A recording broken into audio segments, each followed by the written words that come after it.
మన మధ్య దైవజనులు స్టీఫెన్ గారు ఉన్నారు. వారు వచ్చుగా చప్పట్లు కొడుతూ దేవుని యొక్క వాక్యాన్ని అందించవలసిందిగా ప్రభు పేట మనం చేస్తూ ఉన్నాం.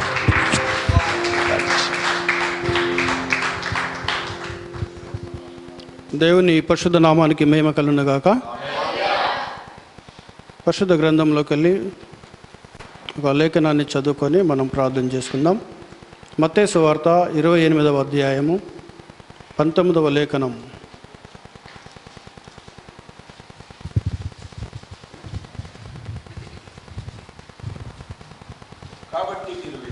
కాబట్టి మీరు వెళ్ళి సమస్త జనులను శిష్యులనుగా చేయుడి, తండ్రి యొక్కయు కుమారుని యొక్కయు పరిశుద్ధాత్మ యొక్కయు నామములోనికి వారికి బాప్తిజం ఇచ్చిచ్చు. దేవుడి వాక్యాన్ని దీవించునుగాక. ప్రార్థన చేసుకుందాం. పరిశుద్ధమైన మా తండ్రి, నీకు వందనాలు చెల్లిస్తున్నాం నాయన. కృపగల మా దేవ, నీకు స్తోత్రములు. రాజులకు రాజా, ప్రభులకు ప్రభా, సర్వశక్తి గల మా తండ్రి, నీ ఘననామాన్ని బట్టి ప్రభా నీకు వెళ్ళేని వందనములు చెల్లిస్తున్నాం నాయన. ఈ చక్కటి సాయంకాల సమయంలో ప్రభా మరొకసారి నీ పరిశుద్ధ రక్తం కిందకి, నీ పరిశుద్ధ ఆత్మ కిందకి ప్రభా, నీ పరిశుద్ధమైన పాదాల కిందకి రావడానికి అల్పుడను అయకుడను ప్రధాన పాపిన మాకు మీరు చూపిన ఈ కృపను బట్టి నీకు వందనములు చెల్లించుకుంటున్నాం. నిన్ను ఇంతవరకు ప్రభా నీ బిడ్డలనైనా నిన్ను స్తుతించాము, మయపరిచాము, గణపరిచాము. మా స్తుతుల సింహాసనమందు ఆసీనుడవైన మా తండ్రి, నిన్ను మా మధులోకి ఆహ్వానిస్తున్నాం ప్రభా. దైవాన్ని కొందనములు చెల్లించుకుంటున్నాం. మనుషుడు మనుషునితో మాట్లాడితే వ్యర్థము, కానీ పరిశుద్ధాత్మ దేవ మీరు దిగివచ్చి మీరు మాట్లాడమని మేము ప్రార్థన చేయించున్నాం నైనా. ఈ స్థలంలో ప్రభా నీ యొక్క వాక్యం ప్రకటించడానికి నా పెదవులు కానీ, నా నాలుక కానీ, నేను కానీ ప్రభా మరి యోగ్యమైనవన్నీ కానునైనా నీ కొందనములు దేవా. నేను శూన్యమైనాను, జీరో అయినాను ప్రభా. నన్ను మరుగు చేయండి. రంగస్థలం మీనికి పరిశుద్ధాత్మ దేవ మీరు దిగివచ్చి నీ పరిశుద్ధ లేఖనం ద్వారా నీ బిడ్డలతో మాట్లాడి నైనా నీ నామాన్ని మహిమ పొందుకోమని మేము ప్రార్థన చేయించున్నాం నైనా. మీకు నిలబడడం ప్రభా అది మొదట మీకు మహిమ రావాలి, మీకు ఘనత రావాలి, మీ నామం కొనియాడబడాలి, మీ నామం హెచ్చించబడాలి, సంఘము ప్రజలు దీవించబడాలి, మేమంతా ఆశీర్వదించబడాలి. దేవాన్ని కొందనములు చెల్లించుకుంటున్నాం. నీ దాసుడు ప్రభా, మా ప్రశస్తమైన సోదరుడు ప్రభా మరి బాబీ అన్నను బట్టి వందనములు చెల్లించుకుంటున్నాం. ఆయన కుటుంబాన్ని బట్టి నీకు స్తోత్రములు చెల్లించుకుంటున్నాం నాయన. ఈ ప్రాంతంలో నిలబడి ప్రభా నీ వాక్యం ప్రకటిస్తుండగా, నీ సత్యం ప్రకటిస్తుండగా నీ కృపను, నీ కనికరమును తోడుగుంచండి. వారి యొక్క పుల్పిట్లో ప్రభా మీరు మాకు ఇచ్చిన అవకాశాన్ని బట్టి నీ వందనములు చెల్లించుకుంటూ మా ప్రభును మా రక్షకుడైన యేసు క్రీస్తును పరిశుద్ధ నామంలో ప్రార్థించి అడుగుచున్నాం తండ్రి, ఆమెన్. దయచేసి కూర్చుందాం.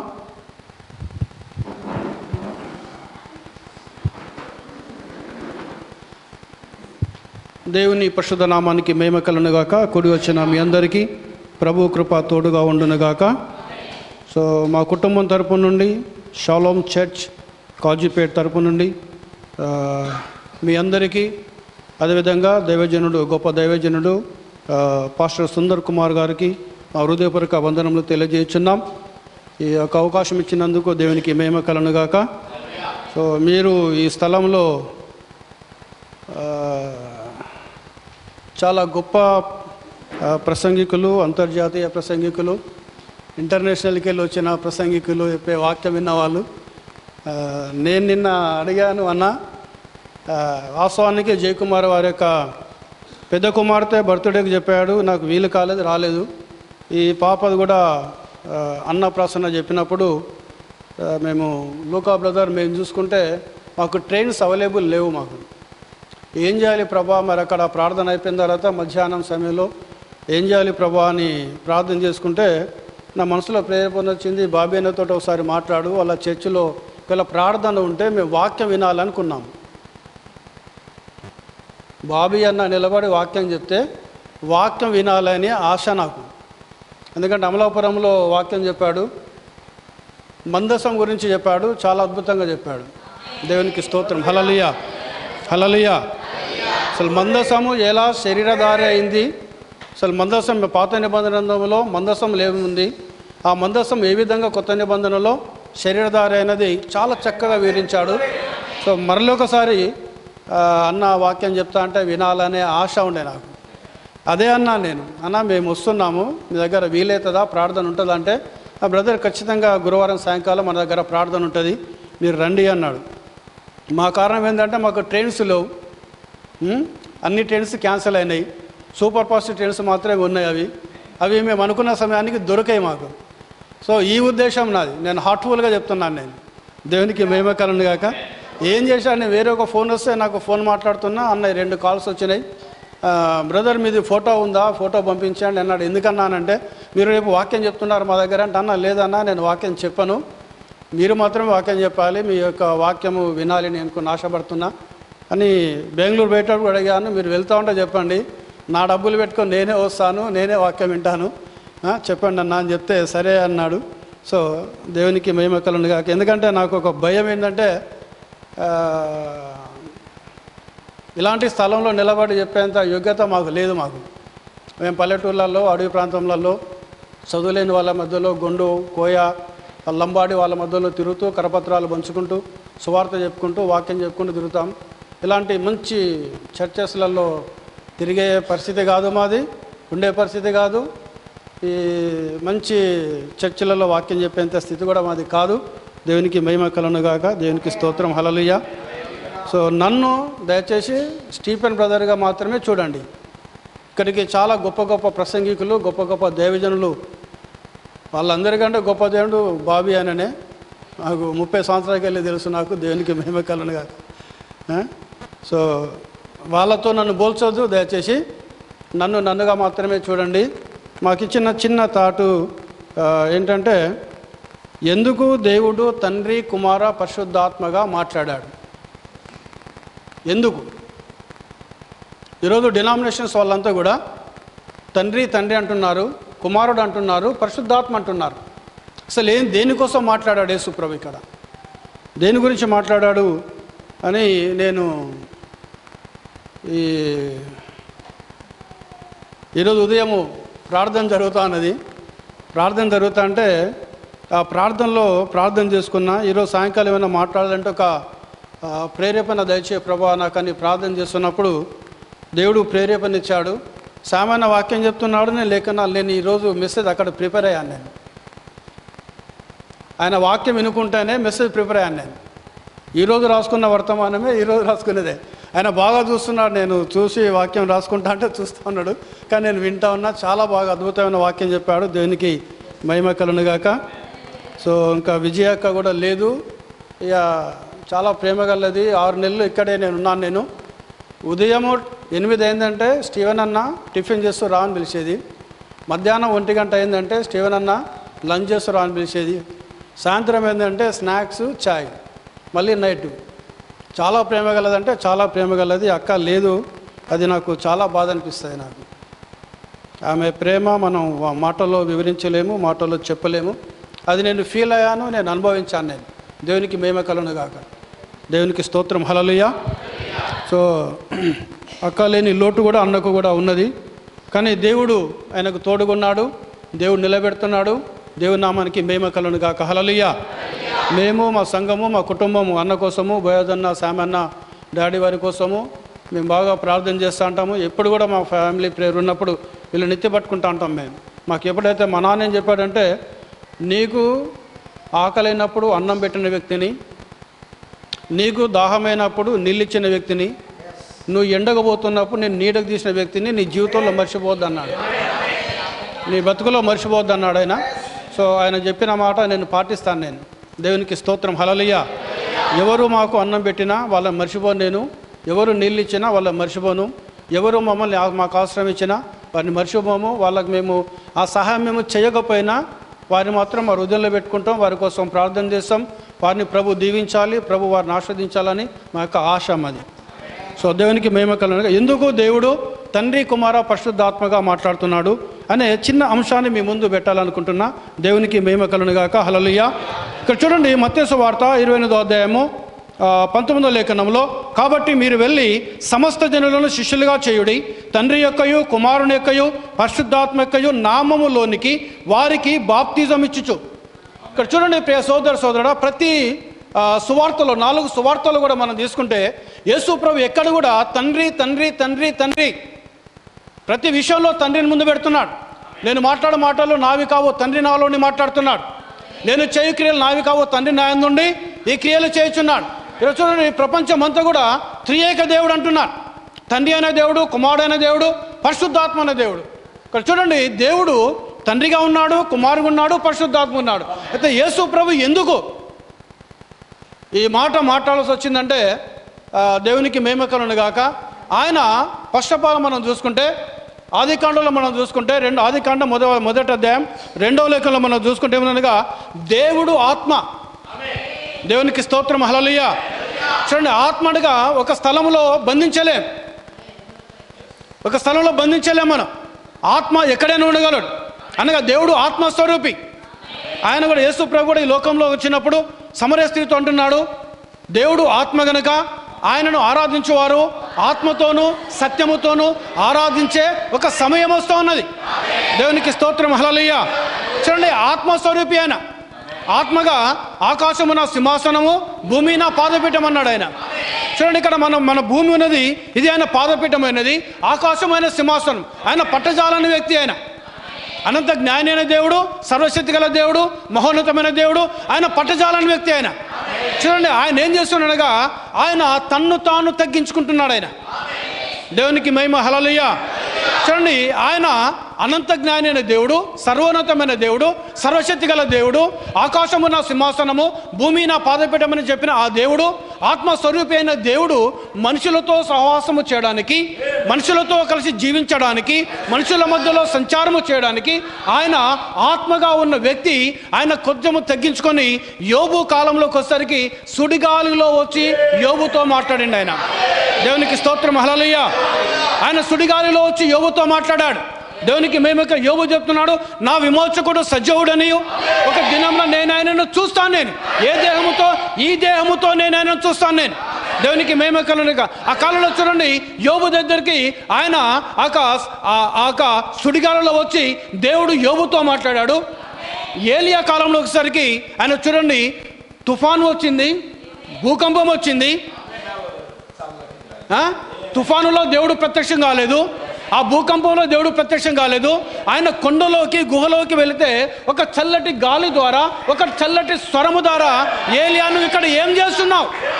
దేవునికి స్తోత్రం, హల్లెలూయా, హల్లెలూయా.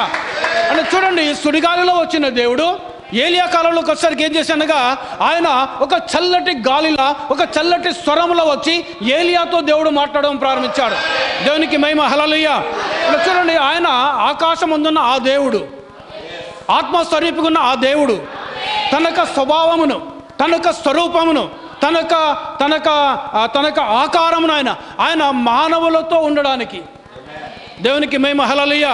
ఇక మోసే కాలంలోకి వచ్చేసరికి అగ్నిస్తంభములో దిగి రావడము ప్రారంభించాడు ఆయన. దేవునికి మహిమ, హల్లెలూయా, హల్లెలూయా. ఆయన చూడండి, ఆయన ఇక్కడ అగ్నిస్తంభంలోకి వచ్చేసరికి ఆయన తండ్రి పాత్ర చేస్తున్నాడు. పగలు మేఘస్తంభం ఉన్నాడు ఆయన, రాత్రివేళ అగ్నిస్తంభంలో ఉన్నాడు ఆయన. చూడండి, ఒక తండ్రి యొక్క క్రియ ఏంటండి? తండ్రి క్రియ తన పిల్లలను సంరక్షించాలి, తన పిల్లలను కాపాడుకోవాలి, తన పిల్లలకు ఆశ్రయముగా ఉండాలి, తన పిల్లలకు అన్నం పెట్టాలి, తన పిల్లలకు వస్త్రములు ఇవ్వాలి, తన పిల్లలను సౌకర్యవంతముగా చూసుకోవాలి, తన పిల్లలకు ఒక గూడు నిర్మించాలి. అది తండ్రి యొక్క పాత్ర. అది దేవునికి స్తోత్రం, హల్లెలూయా. ఆయన మోసే కాలంలోకి వచ్చేసరికి ఐగుప్తు దేశంలోకి వెళ్ళి 20 లక్షల మంది నడిపించినప్పుడు ఆయన ఎర్ర సముద్రం వస్తే తన పిల్లలు వస్తున్నారని ఎర్ర సముద్రముగా అడ్డుగా ఉంటే ఆ అగ్ని స్తంభంలోకి వెళ్ళి చూస్తే ఆ ఎర్ర సముద్రము 2గా విభాగించుకున్నది. ఒకసారి ఆలోచించండి ప్రియ సోదర సోదరుడా, ఏ తండ్రి అయినా తన పిల్లలు బురదలో దిగబడితే చూస్తాడా అండి? ఏ తల్లినా చూడగలుగుతుందా? చూడండి, తన పిల్లలు నడవడానికి అనేక వందల సంవత్సరాల కానుండి ఎర్ర సముద్రము బురదగా ఉన్నది. అది కానీ వారిని ఆరిన నేల మీద నడిపించుకుంటూ పోయాడు ఆయన. దేవునికి మహిమ, హల్లెలూయా. అనగా ఒక తల్లి కనుక ఉందనుకోండి, ఒక పాప మురుగు కాల్లో పడిపోయింది అనుకోండి, చూడండి ఏం చేస్తే తల్లి వెంటనే ఆ పాపని తీసుకుంటుంది, అక్కడికి వెళ్ళి తీసుకొని నీళ్ళతో శుభ్రముగా గడుగుతుంది. ఒకవేళ తల్లి లేదు అనంటే ఆ పని తండ్రి చేస్తాడు ఆయన. చూడండి, తన పిల్లలను ఎర్ర సముద్రం యొక్క బురదను వారి కాళ్ళకి అంటకుండా కాపాడిండు ఆయన తండ్రి పాత్ర చేస్తున్నాడు అక్కడ. దేవునికి స్తోత్రం, హల్లెలూయా. ఆ తర్వాత ఏం చేస్తున్నాడు ఆయన? ఆహారం ఇవ్వాలి వారికి. ఒకసారి ఆలోచించండి, ఆయనను ఏం చేస్తున్నారు? ఆయనను వాళ్ళతోటి ఏమని చెప్పాడు? గుర్రపు డెక్కను కూడా ఐగుప్తులో మీరు వదిలిపెట్టద్దు అన్నాడు ఆయన. వారితోటి మేకలు వస్తున్నాయి, వారితోటి గొర్రెలు వస్తున్నాయి, వారితోటి ఎడ్లు వస్తున్నాయి, వారితోటి గాడిదలు వస్తున్నాయి, వారితోటి గుర్రములు వస్తున్నాయి, వారితోటి కోళ్ళు వస్తున్నాయి, వారితోటి బాతులు వస్తున్నాయి. అయినా వారు ఏం చేస్తున్నారు? వారు ఐగుప్తు దేశంలో మేము మంచి ఆహారం తిన్నాం మోసే, మాకు దేవుడికి అరణ్యంలో ఆహారం సిద్ధపరచడా? అరణ్యంలో మాకు దేవుడు ఆహారం సిద్ధపరచడా? ఆయన వీళ్ళు కోసుకోవాలంటే కోడిని కోసుకొని తినొచ్చు, లేదా ఒక మేకను వధించుకొని తినొచ్చు, ఒక ఎద్దును వధించుకొని తినొచ్చు. కానీ వారు ఏం చేస్తున్నారు? వారు దేవుడు మాకు ఆహారం ఇవ్వాలి, మాకు దేవునికి స్తోత్రం, హల్లెలూయా, దేవుడే మాకు ఆహారం ఇవ్వాలి అంటే చూడండి ఆయన ఏం చేశాడు? మోషే దగ్గర చెప్తే మోషే ప్రార్థించిన వెంటనే పూరేలను తీసుకొచ్చేసాడు ఆయన. దేవునికి మహిమ, హల్లెలూయా, హల్లెలూయా. పూరేలను తీసుకొచ్చేసాడు ఆయన. పూరేలను తీసుకొని వారు మంచిగా చక్కగా భోజనం చేశారు ఆయన. వారు చేసిన తర్వాత ఏం చేశాడుగా? దేవదూతల ఆహారం కూడా వారికి ఇచ్చాడు ఆయన. ఇంకేం చేశాడు చూడండి, ఉదయం వేసుకున్నామన్న వస్త్రము సాయంత్రం వరకు చెమట వాసన వస్తూ ఉన్నది. అవునా కదా? నాకైనా మీకైనా మనకు ఎవరికైనా ఎంత సెంట్ వేసుకున్నా, నువ్వు లక్ష సబ్బు పెట్టుకొని కడుక్కున్నా, సాయంకాలం అయితే ఖచ్చితంగా చెమట వాసన వస్తుంది నీకు. అవునా కదా? మరి 20 లక్షల మంది నడుచుకుంటా వస్తా ఉంటే ఎంత దుమ్ము రావాలి ఒకసారి ఆలోచించండి. వస్తుందా రాదా? ఒక బస్సు వస్తూ ఉంటేనే దుమ్ములు వేస్తూ ఉంటుంది. వారితో పాటు వాళ్ళు సాదుకున్న జంతువులన్నీ వస్తున్నాయి వారితోటి. దేవునికి మహిమ కలుగును గాక. కానీ ఆ దుమ్ము వారి వస్త్రంలోకి తాకని వెళ్ళే దేవుడు ఆయన. దేవునికి స్తోత్రం, హల్లెలూయా. వారి వస్త్రంలోకి ఆ దుమ్మును తాకని వెళ్ళేది ఆయన. చూడండి, వారి యొక్క పాద రక్షణగా వారి యొక్క చెప్పులు అరిగిపోలేదు. ఎన్ని సంవత్సరాలు? 40 సంవత్సరములు. దేవునికి స్తోత్రం, హల్లెలూయా. చూడండి, ఒక తండ్రి ఏం చేస్తాడు అక్కడ? ఒక కుమారుడు పుట్టినప్పుడు ఈరోజు చూడండి జయకుమార్ గారు వాళ్ళంతో సంతోషముతో తనకు దేవుడు చాలా మేము చూసాం. ఆయన వివాహం చేసుకున్నాడు. 14 సంవత్సరాలు ఇంచుమించు సంతానం లేదు వారికి. మా దగ్గర అయితే విడాకులు ఇచ్చేస్తారు. 2 సంవత్సరాలు చూస్తారు, 3 సంవత్సరాలు చూస్తారు. వాళ్ళ అమ్మ అంటుంది, పోరు పెడుతుంది, మాకు వారసుడు వద్దారా, మాకు కొడుకు వద్దారా, మాకు ఏమైనా వదిలేసి వేరే దాన్ని చేసుకుంటారు వాళ్ళు. మరి మీ దగ్గర అంటారు మాకు తెలియదు, కానీ నేను చాలామందిని చూశాను నేను ఆ విధంగా. ఇది 29వ సంవత్సరం నేను దేవుని సేవ చేయడం. సిటీలలో కాదు నేను చేసిన సేవ. నేను హైదరాబాద్ నగరంలో ఉన్నాను నేను, కానీ హైదరాబాద్ నగరంలో ఏ సేవ కూడా తెలియదు నాకు, ఒక్క కోత ఫ్యామిలీ తప్ప. నా సేవ అంతా కూడా బయటనే. బ్రదర్స్ మేము టీమ్గా పోతా ఉంటాం, ఎక్కడ పోయినా మేము ఇద్దరిద్దరిగా ముగ్గురుగా పోతా ఉంటాం మేము. దేవునికి స్తోత్రం, హల్లెలూయా. గ్రామీణ ప్రాంతాల్లో, పల్లెటూరు ప్రాంతాల్లో, కోయ వాళ్ళ మధ్యలో, గొండు వాళ్ళ మధ్యలో, చాలా ప్రాంతాలు కొన్ని ఏరియాలో పోతా మాత్రం స్త్రీలకు పై వస్త్రం ఉండదు మేము పోయినప్పుడు. దేవునికి మహిమ కలుగును గాక.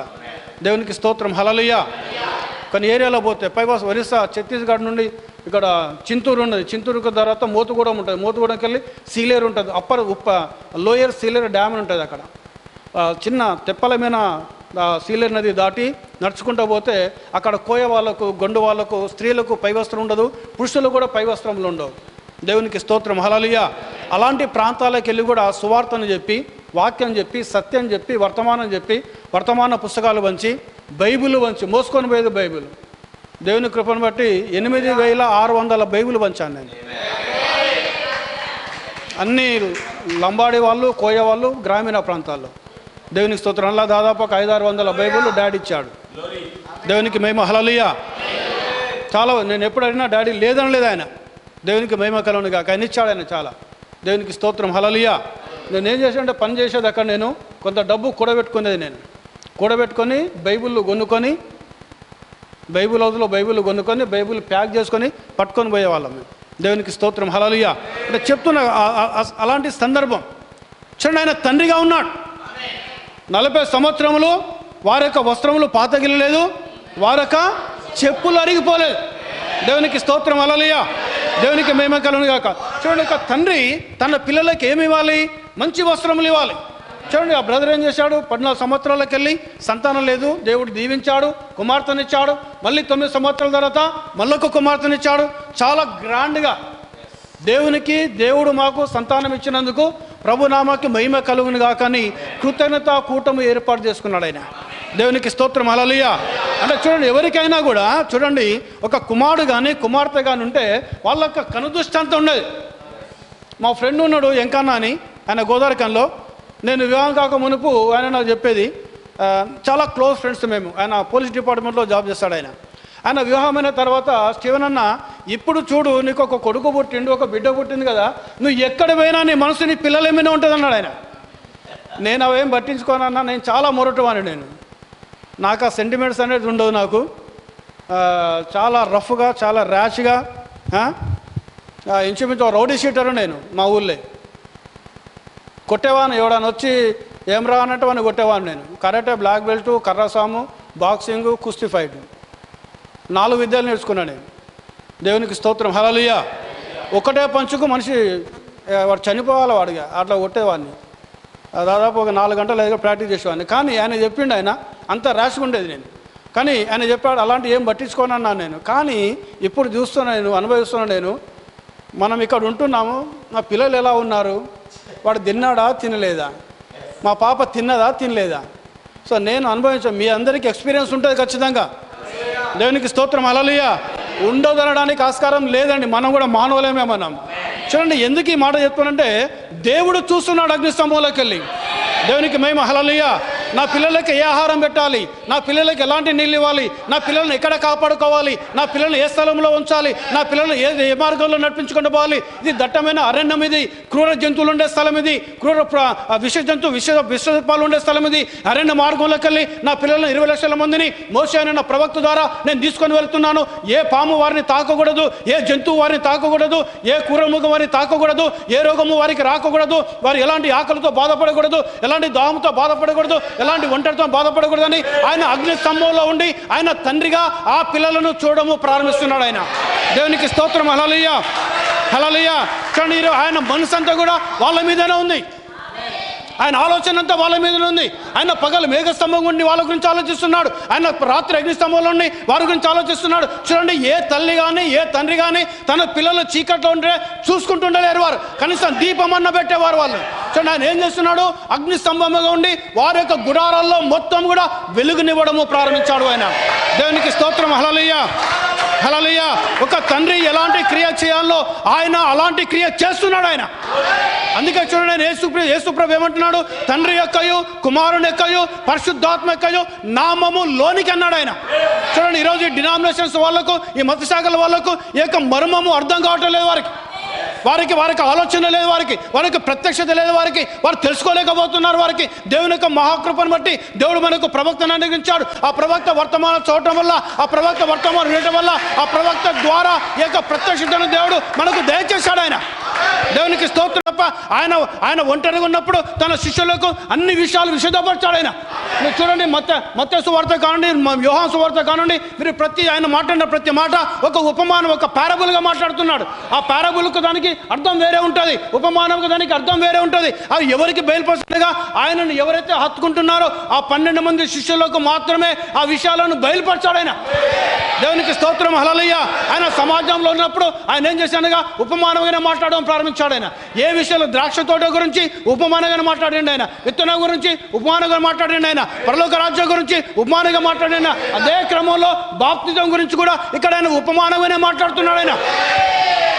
సో ఇక్కడే చాలా మంది ఎందుకు మాట్లాడుతున్నాడు ఆయన చెప్పాడు. మార్క్స్ వార్త 4వ అధ్యాయంలో చెప్తున్నామని, వెలుపల ఉండువారు ఒకవేళ మారు మనసు పొంది దేవుని వైపు తిరుగుతారేమోనని వారికైతే నేను అన్ని ఉపమానమే మాట్లాడుతున్నాను, కానీ మీకైతే లోపలుండు వారికైతే నేను అన్ని విషదపరుస్తున్నాను ఆయన. దేవునికి స్తోత్రం, హల్లెలూయా, హల్లెలూయా. చూడండి, ఇక్కడ ఈ విషయం ఆయన తండ్రిగా ప్రార్థన చేస్తున్నాడు ఆయన. చూడండి, ఫస్ట్ ఆయన చూడండి, ఆత్మస్వరూపి దేవుడు, ఎక్కడైనా ఉండగలడు ఆయన. దేవునికి మహిమ, హల్లెలూయా. దేవుడు ఆత్మ, ఆయన ఆత్మస్వరూపి ఉన్న దేవుడు. ఆయన తన పిల్లలతో సహవాసం చేయడానికి, తన పిల్లలతో నివాసము చేయడానికి ఆయన తన్ను తాను తగ్గించుకుంటూ వస్తున్నాడు ఆయన. చూడండి, అక్కడ ఆ ఐగుప్తు దేశంలోకి వెళ్ళి ఆ కానాను దేశానికి వచ్చే సందర్భంలో మనం గమనించి చూస్తే, వారికి మాంసం కావాలంటే మాంసం ఇచ్చాడు, ఆహారం కావాలంటే ఆహారం ఇచ్చాడు, నీరు కావాలంటే ఈరోజు మనం తాగుతున్న మినరల్ వాటర్ కంటే చాలా స్వచ్ఛమైన నీరునిచ్చాడు దేవుడు. అవి ఎడారిలో ఏరులై పారిన, అనగా ఒక తల్లి ఒక తండ్రి ఎలాంటి క్రియలు చేయగలడో ఆ క్రియలైనా చేసి చూపించిండు ఆయన. దేవునికి మహిమ, హల్లెలూయా. ఈరోజు ప్రతి తల్లి ప్రతి తండ్రి కూడా, అందుకే ఆయన ఎల్ షద్దాయ్. ఆయన ఎవరండి? ఆయన ఎల్ షద్దాయ్. ఎల్ షద్దాయ్ అనగా అర్థం ఏంటనగా ఆయన సర్వశక్తి గల దేవుడు, అదేవిధంగా పాలిచ్చి పెంచే తల్లి లాంటి దేవుడు ఆయన. ఒక తల్లి తన బిడ్డకు పాలిచ్చి ఏ విధంగా అయితే పెంచుతుందో ఆయన రెండు భాగాలైన సర్వశక్తి గల దేవుడు మరియు పాలిచ్చి పెంచే దేవుడు ఆయన. దేవునికి మహిమ. హల్లెలూయా, హల్లెలూయా. చూడండి అక్కడ ఆయన తల్లిగా అక్కడ ఉంటున్నాడు, ఆయన తండ్రిగా అక్కడ ఉంటున్నాడు ఆయన. దేవునికి మహిమ. హల్లెలూయా. చూడండి ఎర్ర సముద్రము, ఆయన ఎర్ర సముద్రముగా వచ్చింది, అది బాటిచ్చేసింది. నీళ్లు కావాలన్నారు, బండలోకి వెళ్ళి నీళ్లను రప్పించిండు ఆయన. దేవునికి మహిమ. హల్లెలూయా. 40 సంవత్సరములు ఆయన వారిని కాపాడుకుంటూ, పోషించుకుంటూ, నడిపించుకుంటూ, సంరక్షించుకుంటూ, స్వస్థపరచుకుంటూ వారిని కానాను దేశానికి నడిపించిండు ఆయన. దేవునికి స్తోత్రం. హల్లెలూయా. ఇంకొక పాత్ర ఏం కావాలన్నా కుమారుని కావాలి. నెక్స్ట్ స్టెప్ ఏంటంటే ఆయన కుమారుడు. ఎందుకు కుమారునిగా రావాలినే? దేవుని కుమారుడు పాపంలో పడిపోయాడు. ఎవరా దేవుని కుమారుడు? ఆదాము అయినాడు. దేవునికి స్తోత్రం. హల్లెలూయా, హల్లెలూయా. ఆదాము దేవుని కుమారుడు. అవ్వమ్మ చేసిన పాపంలో ఆదాము పాలుభాగస్తుడయ్యాడు. ఆయన ఆ దేవుని కుమారుని ద్వారా ఈ లోకంలోకి పాపం వచ్చింది కాబట్టి దేవుడు కూడా కుమారునిగా ఈ లోకానికి రావాలైనా. దేవునికి మహిమ. హల్లెలూయా. చూడండి లెవియాకాండం 25వ అధ్యాయం 25వ వాక్యం ఏముందనగా, నీ సహోదరుడు పేదవాడై తన ఆస్తిని అమ్ముతే ఎవరు విడిపించాలి? అతనికి సమీప బంధువుడు మాత్రమే ఆ స్వాస్థ్యమును విడిపించాలి తప్ప వేరే అన్యుడు విడిపించకూడదు. ఇక్కడ చూడండి, ఇక దేవుని కుమారుని ద్వారా ఈ లోకంలోకి పాపం వచ్చింది. మరి ఎవరు తీసేయాలి దాన్ని? దేవుని కుమారుడే ఆ పాపమునకు పరిహారం చెల్లించాలి. ఎందుకనగా ఈయన ఆదాము మొదటి ఆదాము, యేసు క్రీస్తు రెండవ ఆదాముకి ఈ లోకానికి వచ్చాడు ఆయన. ఇక్కడ గమనించండి, ఇక్కడ ఆదాము ఒక స్త్రీ, ఒక మానవుని చేతులతో చేయబడిన వ్యక్తి కాదు ఆదాము. దేవునికి మహిమ. హల్లెలూయా. అవునండి, దేవుడు తన స్వహస్తములతో ఆదామును తయారు చేసిండు ఆయన. దేవునికి మహిమ కలుగును గాక. హల్లెలూయా. ఇక్కడ కూడా చూడండి, యేసు క్రీస్తు కూడా ఆయన మానవ హస్తములతో తయారు చేయబడిన వ్యక్తి కాదు. ఆయనలో ప్రవహించేది యూదుల రక్తము కాదు, మానవుల రక్తము కాదు, దేవదూతల రక్తము కాదు, ఒక మనిషి యొక్క రక్తం కాదు. ఆయనలో ప్రవేశించేది దేవుని యొక్క రక్తమైనది. దేవునికి స్తోత్రం. హల్లెలూయా. దేవునికి మహిమ. హల్లెలూయా. చూడండి, ఆయన మరియమ్మ గర్భంలోకి ప్రవక్త బ్రదర్ బ్రాహ్మణ్ అంటాడు, సూక్ష్మముగా వెళ్ళిపోయాడు ఆయన. ఒక అణువు పరమాణువుగా వెళ్ళిపోయాడు ఆయన. ఒక అణువు పరమాణువుగా వెళ్ళిపోయి ఆయనే ఒక రూపమును తయారు చేసుకున్నాడు ఆయన. ఒక రూపమును తయారు చేసుకొని యేసు అనేక దేహము ద్వారా ఈ లోకానికి వచ్చేసాడు ఆయన. దేవునికి మహిమ. హల్లెలూయా, హల్లెలూయా. చూడండి, ఈయన ఎవరైనా రెండవ ఆదామీనే, అందుకే ఆయన పరిశుద్ధుడు. ఆయన సవాల్ చేశాడు. ఆయన ఏమని? నాలో పాపమున్నదని మీలో ఎవడు చూపించగలడు? ఒక్క వ్యక్తి అని వచ్చి చూపించాడని చూపించగలిండా? ఏ ఒక్క వ్యక్తి చూపించలేదు. నా గురించి అడిగితే 1,00,000 చెప్తారు. నా గురించి మా ఊర్లో వీడు లంగ దొంగ అన్నీ చెప్తారు, ఆల్రౌండ్ చెప్తారు. అవునా కదా? కానీ యేసయ్య గురించి చెప్పే వాళ్ళు ఉన్నారు ఎవరైనా? అక్కడ శాస్త్రం నోరు మూసుకున్నారు, సదికాలు నోరు మూసుకున్నారు, ధర్మశాస్త్ర ఉపదేశం నోరు మూసుకున్నారు. ఏ ఒక్క వ్యక్తి కూడా ప్రభువా నువ్వు ఈ స్థలంలో పాపం చేశావు, ఈ స్థలంలో తప్పు మాట్లాడవని ఆయనను చూపించలేకపోయారు. అంటే ఆయన ఎంతటి పరిశుద్ధుడు! ఆయన మాటలో పరిశుద్ధుడు, ఆయన చూపులో పరిశుద్ధుడు, ఆయన నడకలో పరిశుద్ధుడు, ఆయన జీవన విధానంలో పరిశుద్ధుడు. ఆయనను మించిన పరిశుద్ధుడు ఎవరు లేరు. దేవునికి స్తోత్రం. హల్లెలూయా, హల్లెలూయా. ఆయన పరిశుద్ధుడు.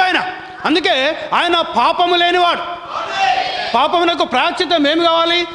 దేవుని యొక్క రక్తము కావాలి. సాతాను వాడు కోరుకునేది ఏంటి తెలుసండి? మనుషుల రక్తం కాదు, దేవదూత రక్తం కాదు, నీ రక్తమే నాకు కావాలన్నాడు వాడు అనుకున్నాడు. వాడు ఏమని? ఈయన రక్తం కనుక నేను తీసుకుంటే, ఈయనని కనుక నేను బంధిస్తే ఇక ప్రపంచమంతా నా సాధనలో ఉండిపోవాలనుకున్నాడు. కానీ ఆయనను బంధించడము ఎవరి తరము కాదు. ఒక మాట చూడండి, దేవునికి స్తోత్రం. హల్లెలూయా, హల్లెలూయా. యోహాను సువార్త 8వ అధ్యాయము 58వ లేఖనం చదవండి. అదేవిధంగా యోహాను సువార్త 10వ అధ్యాయము 11 నుండి 18 వరకు. యోహాను సువార్త 8వ అధ్యాయము 58వ లేఖనము, ఆ తర్వాత యోహాను సువార్త 10వ అధ్యాయము 11 నుండి 18 వరకు. యేసు అబ్రహాము పుట్టక అమ్మా ఏం చదువుతున్నా? యోహాను 8:58. యేసు అబ్రహాము పుట్టక మునిపే నేను ఉన్నానని మీతో నిశ్చయముగా చెప్పుచున్నాను. హల్లెలూయా. వాళ్ళందరూ ఆశ్చర్యపోతున్నారు. నీకు 50 సంవత్సరాలు కూడా లేవే నీకు? అబ్రహాము మన పితరుడైనా? అబ్రహాము కంటే నీవు ముందున్నావా? వాళ్ళకి అర్థం కావటం లేదు. ఆయన ఎవరో అన్న విషయంని వాళ్ళు తెలుసుకోలేకపోతున్నారు. కానీ ఆయన గురించి చెప్తున్న సాక్ష్యం చెప్తున్న ప్రవక్త లేఖనాలు చదువుతున్నారు, ధర్మశాస్త్రం చదువుతున్నారు, అన్నీ చూస్తున్నారు. వారు ఆయన చేసే అద్భుతాలు చూస్తున్నారు, ఆయన చేసే మహత్కారాలు చూస్తున్నారు. ఆయన మాట చెప్తే అద్భుతం జరుగుతుంది. చూడండి, లాజర్ సమాధి యొక్క సన్నివేశాన్ని మనం చూస్తే శరీరము కుళ్ళిపోయిందండి లాజర్ది. 4 దినములైంది. 3 days అయితే స్పాయిల్ అయిపోతుంది బాడీ, మానవుని బాడీ పురుగులు పట్టిపోతుంది మానవుని శరీరం. 4 దినములైంది. అక్కడ పోయాడు ఆయన. లాజరు బయటికి రమ్మన్నాడు అంతే. ఎవరు చేయగలరు అది? ఏ మానవునితో అవుతుంది అది? దాని ముందు మరియతో చెప్పాడు, అమ్మా నువ్వు నమ్మటం లేదా? పునరుత్థానమును జీవమును నేనే అని. దేవునికి స్తోత్రం. హల్లెలూయా, హల్లెలూయా. పునరుత్థానమును జీవమును నేనే నమ్మటం లేదా? నువ్వు నమ్మితే దేవుని అద్భుతాన్ని చూస్తావు. ఏం చెప్తున్నాడు ఇక్కడ? దేవుడు చేసే అద్భుతాన్ని నువ్వు చూస్తావమ్మా అంటున్నాడు ఆయన. కానీ ఇక్కడ అద్భుతం చేసింది ఎవరు? దేవుడు చేశాడా? యేసుప్రభు చేశాడా? యేసుప్రభు చేశాడు కదమ్మా. దేవునికి స్తోత్రం. హల్లెలూయా. మరియతో ఏమంటున్నాడు? నువ్వు నమ్మితే దేవుని అద్భుతాన్ని చూస్తావు అన్నాడు ఆయన. పోయాడు, సమాధి దగ్గర పోయాడు ఆయన. లాజరు బయటికి రమ్మని అంటేనే సమాధిలోకి వెళ్ళి బయటకు వచ్చి నిల్చున్నాడు ఆయన. మరియతో చెప్పిందేమో నువ్వు దేవుని అద్భుతాన్ని చూస్తావు, నువ్వు నమ్ముతా అన్నాడు. కానీ క్రియ చేసింది ఎవరు? యేసుక్రీస్తు. అంటే అక్కడ ఏం తెలుసుకోవాలి వాళ్ళు? మనం ఏ దేవునైతే ఆరాధన చేస్తున్నామో, మనం ఏ దేవునైతే మొక్కుతున్నామో, మనం ఏ దేవునైతే సేవిస్తున్నామో, మన పితరులు ఏ దేవునైతే కలిగి ఉన్నారో ఆ దేవుడు ఎవరో కాదు, ఈ యేసు ప్రభువే ఆ దేవుడు అనే విషయాన్ని వాళ్ళు తెలుసుకోవాలి. వారు దేవునికి స్తోత్రం. హల్లెలూయా. కానీ వాళ్ళు తెలుసుకోలేకపోయారు. ఎందుకు తెలుసుకోలేకపోయారు వాళ్ళు? వారి యొక్క శాస్త్రుల బోధ అడ్డం వచ్చింది, వారి యొక్క పరిచయాల బోధ అడ్డం వచ్చింది, వారి యొక్క ధర్మశాస్త్రాల బోధ అడ్డం వచ్చింది. వాళ్ళు బోధించే విధానం అది కాదు. దేవునికి స్తోత్రం. హల్లెలూయా. ఈరోజు కూడా సత్యాన్ని తెలుసుకోలేకపోతున్నారు.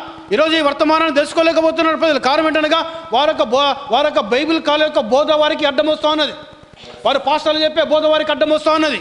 వారు చెప్పే తరిపిది వారికి అడ్డం వస్తూ ఉన్నది. లేదా వారి యొక్క గొప్పతనం వారికి అడ్డం వస్తూ ఉన్నది. వారి యొక్క పేరు ప్రఖ్యాత వారికి అడ్డం వస్తున్నది. మా పాస్టర్ గారు ఇంత పెద్ద వ్యక్తి అండి. అవునా అండి? అవునా కదా? నేను అడిగాను బ్రదర్, హైదరాబాద్లో అడిగాను ఒక ఫ్యామిలీని, స్టీఫెన్ పాల్ వైజాగ్ నుండి ఫ్లైట్లో వచ్చి హైదరాబాద్లో వాక్యం చెప్పి మళ్ళీ ఫ్లైట్లో వస్తాడు. ఆయనకు దేవుడు మాట్లాడండి. ఆయనకు వాళ్ళ చర్చికి వెళ్ళే విశ్వాసులకు నేను వర్తమానం చెప్పాను. నేను మా పాస్టర్ గారికి దేవుడిచ్చిన ఆధిక్యత ఏంటంటే ఫ్లైట్లో వైజాగ్లోకి వెళ్ళి హైదరాబాదుకు ఫ్లైట్లో వెళ్ళి అక్కడ వాక్యం చెప్పి మళ్ళీ ఫ్లైట్లో వైజాగ్ రమ్మని చెప్పిండట. నేనన్నాను, మరి అపోస్తలుడైన పౌలు కంటే గొప్పడా మీ పాస్టర్ అండి కానీ? అవునండి? అపోస్తలుడైన పౌలును మరి సిటీ యెరూషలేము అనే పెద్ద సిటీకి పంపించలే కదా దేవుడు? పంపించండి అండి? పంపించలేదు. ఆయన ఎక్కడ పంపించాడు? నీళ్లు దొరకని స్థలాన్ని పంపించాడు. ఎర్రటి ఎండ స్థలానికి పంపించాడు. అరేబియా దేశాన్ని పంపించాడు. ఆయన అక్కడ నీళ్లు దొరకవు, ఎండ ప్రదేశం వస్తే స్నానం చేసిండో అన్నం తినడో తెలియదు ఆయనకు. ఆయన కన్నా ముందున్న దగ్గర వెళ్ళలేదు. ఆయన అపోస్తలుల దగ్గరికి వెళ్ళలేదు. ఆయన యెరూషలేములోకి వెళ్ళలేదు. ఆయన బైబుల్ లేఖనం తీసుకున్నాడు, ధర్మశాస్త్రం తీసుకున్నాడు, ప్రవక్త లేఖనాలు తీసుకున్నాడు. ఆయన తీసుకొని అరేబియా దేశానికి వెళ్ళారు. అరేబియా ఎడారిలోకి వెళ్ళి దేవుని యొక్క వాక్యమును ధ్యానించడం ప్రారంభించాడు. ఆయన వచ్చి ధ్యానించిన తర్వాత నేను పేతురు గారిని కలుస్తాను, నేను ఒక పెద్ద సిటీ అయినా యెరూషలేములోకి వెళ్తాను, నేను యెరూషలేములోకి వెళ్ళి నా గుర్రాల మీద స్వారీ చేసుకుంటూ వెళ్ళి నేను వాక్యం చెప్తానని నేను వెళ్ళలేదు. ఆయన పరిశుద్ధాత్మ ఏం నడిపించాడు? గ్రామీణ ప్రాంతాలను నడిపించడం ప్రారంభించాడు. ఆయన ఏం చేశాడు? ఆయన యేసే క్రీస్తు అని చెప్పడం ప్రారంభించాడు. ఆయన దేవునికి స్తోత్రం. హల్లెలూయా, హల్లెలూయా. యేసే క్రీస్తు అని చెప్పడం ప్రారంభించాడు. ఆయన చాలాసార్లు హింసించబడ్డాడు, చాలాసార్లు కొడాల దెబ్బలు తిన్నాడు, చాలాసార్లు కర్రలతో కట్టబడ్డాడు, చాలాసార్లు రాళ్లతో కట్టబడ్డాడు, చాలాసార్లు ఆకలి దెబ్బలతో ఉన్నాడు, చాలాసార్లు వసతి ఉన్నాడు, అనేకమైన కష్టాలు పడ్డాడు ఆయన. దేవునికి స్తోత్రం. హల్లెలూయా. కానీ ఆయన ఎలాంటి వ్యక్తి? ఆయన అపోస్తలుడైన పౌలు మామూలు వ్యక్తి కాదు. ఆయన 3 అంతస్తుల బిల్డింగ్లో ఆయన వాక్యం చెప్తున్నాడు. ఒక ఐతుకని యవనస్తు పడిపోయాడు కింద. 3 అంతస్తుల బిల్డింగ్ మిక్కలు పడిపోతే తల పలుగుతుంది, కాళ్ళు ఇరుగుతాయి, చేతులు ఇరుగుతాయి, రక్తము గారుతుంది. ఇలా మేము ఉదయము హోటల్కి వెళ్ళి నడుచుకుంటూ వస్తున్నాం ముగ్గురము బస్ స్టాండ్కు. ఇన్నోవా కారు 4 బాటలు ఇన్నోవా కారు వచ్చాడు. దాదాపు 40-50 స్పీడ్లో వచ్చాడు. ఒక వృద్ధుడు ఆయన హోండా యాక్టివ్ ఏమైనా పోతా అంటే వీడే గుద్దుడు. పాపం ఎగిరిపోయి పడ్డాడు. బ్రదరు మేము వెళ్ళి ఆయన లేపి నీళ్ళు తాగబెట్టి ఇక్కడ రక్తం కారుతుంది, ఇక్కడ రక్తం కారుతుంది, ఇక్కడ రక్తం కారుతుంది. ఆయన మరి 3 అంతస్తుల బిల్డింగ్ మీకలు పడిపోయిన వ్యక్తి ఎలా ఉండాలి? ఆయన పౌలు ఏం చేయలేదు, ఆయన పోయాడు, పడుకున్నాడు, అతని ప్రాణం అతనిలో ఉన్నది, మీరు వచ్చి వాక్యం వినండి అన్నాడు ఆయన. దేవుని స్తోత్రం. హల్లెలూయా, హల్లెలూయా. ఆ యవనస్తుడు లేచాడు, వెళ్ళి వాక్యం వినడం ప్రారంభించండి. ఆయన సంపాదించాలంటే ఎంత డబ్బు సంపాదించవచ్చండి ఆయన పౌలు? అవునా కదా? వాస్తవమా కదా? దేవునికి స్తోత్రం. హల్లెలూయా. ఆయన వెళ్ళాలంటే గుర్రాల మీద వెళ్ళొచ్చు. రోమా పౌరసత్వం గల వ్యక్తి ఆయన. ఆ కాలంలో రోమా పౌరసత్వం కలుగుండడం అంటే ఈరోజు America citizens, green card, America పౌరునోడని ముట్టుకుంటే ఆ దేశం ఊరుకోదు. అమెరికా దేశం మొత్తమే దండయాత్ర చేసి ప్రారంభిస్తుంటుంది. అలాంటి పౌరసత్వం కలిగిన వ్యక్తి ఆయన. కానీ ఏం చేస్తున్నాడు? దేవుడు ఆయనను వేరే ప్రాంతాలకు పంపించడం ప్రారంభించాడు. దేవుని స్తోత్రం. హల్లెలూయా, హల్లెలూయా. దేవునికి మహిమ కలుగును గాక. చూడండి ప్రియ సోదరుడు, ఇక్కడ చూడండి, ఆయన వీళ్ళు అంటున్నారు మేము అబ్రహాము కంటే ముందున్నానన్నాడు యేసు ప్రభు. వీళ్ళేమంటున్నారు? మీరు నీకు 50 సంవత్సరాలు కూడా లేవే. అప్పటికే అబ్రహాము దాదాపు 700-800 సంవత్సరాలు. దేవునికి మహిమ కలుగును గాక. కానీ వాళ్ళు తెలుసుకోలేకపోతున్నారు. చూపించాడు ఆయన. మీరు ఏ దేవుని అయితే ఆరాధన చేస్తున్నారో ఆ దేవుని నేనని లాజరుని లేపిన సందర్భంలో వారు గమనించాలి. కానీ వారు గమనించలేదు. ఎందుకనగా వారి యొక్క బోధ అడ్డం వస్తున్నది వారికి. ఈరోజు కూడా సత్యాన్ని గమనించడం లేదు. ఈరోజు వర్తమానాన్ని గమనించడం లేదు. ఈరోజు ఈ వాక్యాన్ని గమనించడం లేదు. ఈ కాల ఏలియా వర్తమానాన్ని ఈరోజు గమనించడం లేదు. దేవుడు ఒకటని గమనించడం లేదు. యేసుక్రీస్తు నాలో బాతమని గమనించడం లేదు. కారణంగా వారి యొక్క బైబిల్ బోధ, వారికున్న పాస్టర్లు, వారి యొక్క డ్రెస్సింగ్స్ కావచ్చు, వారి యొక్క స్టైల్ కావచ్చు, వారి యొక్క ఆధిక్యత కావచ్చు, వారి యొక్క ఏమంటారు దాన్ని, ప్రాస్పారిటీ ప్రీచర్స్. ప్రాస్పారిటీ అనగా డబ్బు సంపాదించుకునే ప్రీచర్స్, బోధకులు. అంతే వాళ్ళ దృష్టి అంతా డబ్బే. చెప్తున్నాడు 50 బైబిల్ పట్టుకొని పోయానన్నా, 100 బైబిల్ పట్టుకొని పోయానన్నా. కర్నూలు ఏజెన్సీ ప్రాంతంలో పెంతెకోస్తు వాళ్ళ మధ్యలో చెప్పాను. కానీ మళ్ళీ వాక్యం అంగీకరించారు వాళ్ళు, సత్యాన్ని అంగీకరించారు వాళ్ళు. పెంతెకోస్తు వాళ్ళు వచ్చి వాళ్ళని గలిబిలు చేసేశారు. ఆ పాస్టర్ గారు మళ్ళీ బ్యాక్ వెళ్ళిపోయాడు. ఎందుకు? సుందర్ కుమార్ నాకు అవసరమా ఆ ప్రాంతానికి వెళ్ళడం? అవునా కదా? అడవి ప్రాంతానికి. దేవునికి మహిమ. హల్లెలూయా. ఏంటిది ఆయనకున్న బాధ? ఏంటిది ఆయనకున్న వేదన? ఏంటిది? నేను ఏ సత్యం అయితే తెలుసుకున్నానో ఆ సత్యం ప్రజలు తెలుసుకోవాలి. దేవునికి స్తోత్రం. హల్లెలూయా. నేను ఎలాంటి దేవుని కృపను పొందుకున్నానో నాతోటున్న సోదరులు కూడా ఆ కృపను పొందుకోవాలి. దేవునికి మహిమ. హల్లెలూయా. వాస్తవానికి చూసుకుంటే అన్న పేషెంట్ ఆయన. ఒక్కోసారి ఆలోచన చేస్తాను నేను, అరే హార్ట్ పేషెంటు ఆయన, ఏంది ఈ ప్రయాణం? ఏంది హైదరాబాద్కి వెళ్ళి 5 గంటలు 6 గంటలు ప్రయాణం ఏంది? ఈ ప్రయాణాలు చేస్తున్నాడు, బాగా ఏమైపోతాడో ఎట్లయితుందో. కానీ ప్రార్థన చేద్దాం, దేవుడు వాడుకుంటున్నాడు. దేవునికి మహిమ కలుగును గాక.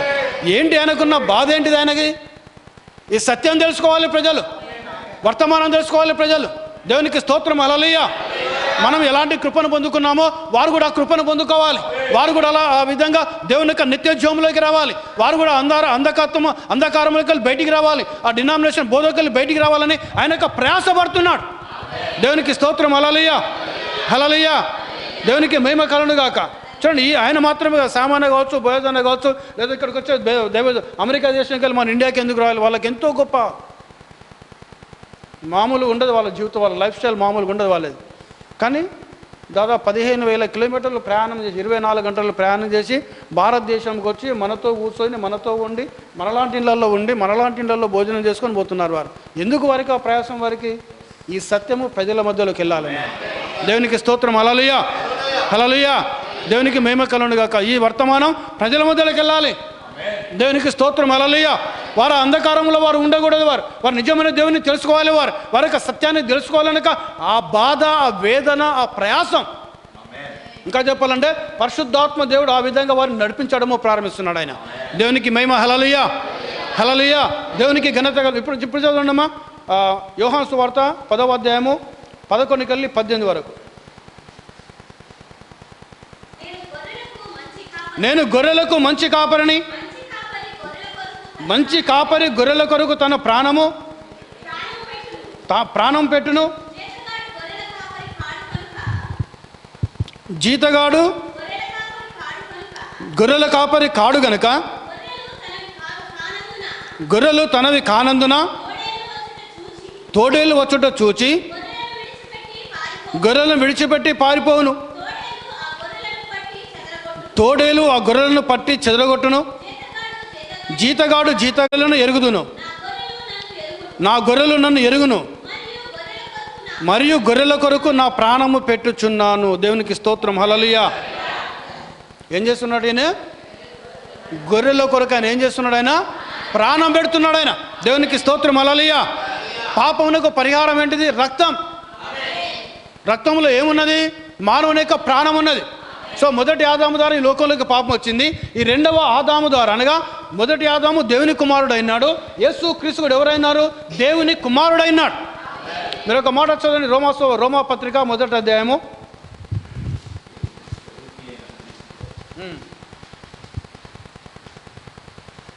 7వ లేఖనం ఉంటుంది. 1వ అధ్యాయం 7వ లేఖనం ఉంటుంది. అక్కడికి వెళ్ళి కాదండి.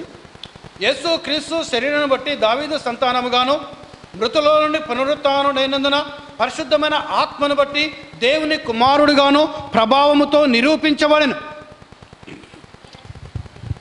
అపోస్తలుడైన పౌలు రోమీయులకు రాసిన పత్రిక 1వ అధ్యాయము 7వ లేఖనము కిందికెళ్ళి యేసు క్రీస్తు కామా ఉంటుంది. శరీరమును బట్టి దావీదు సంతానముగా, మృతులలో నుండి పునరుత్థానుడైనందున పరిశుద్ధమైన ఆత్మను బట్టి దేవుని కుమారుడిగా ప్రభావముతో నిరూపించబడ్డాడు ఆయన. దేవునికి స్తోత్రం. హల్లెలూయా. హల్లెలూయా. చూడండి, ఆదాము ద్వారా వచ్చిన ఈ పాపాన్ని తీసుకోవడానికి ఆదాము దేవుని కుమారుడు. ఆ మాట కూడా చూడండి ఒకసారి. ఆదాము ఎవరు? లూకా సువార్త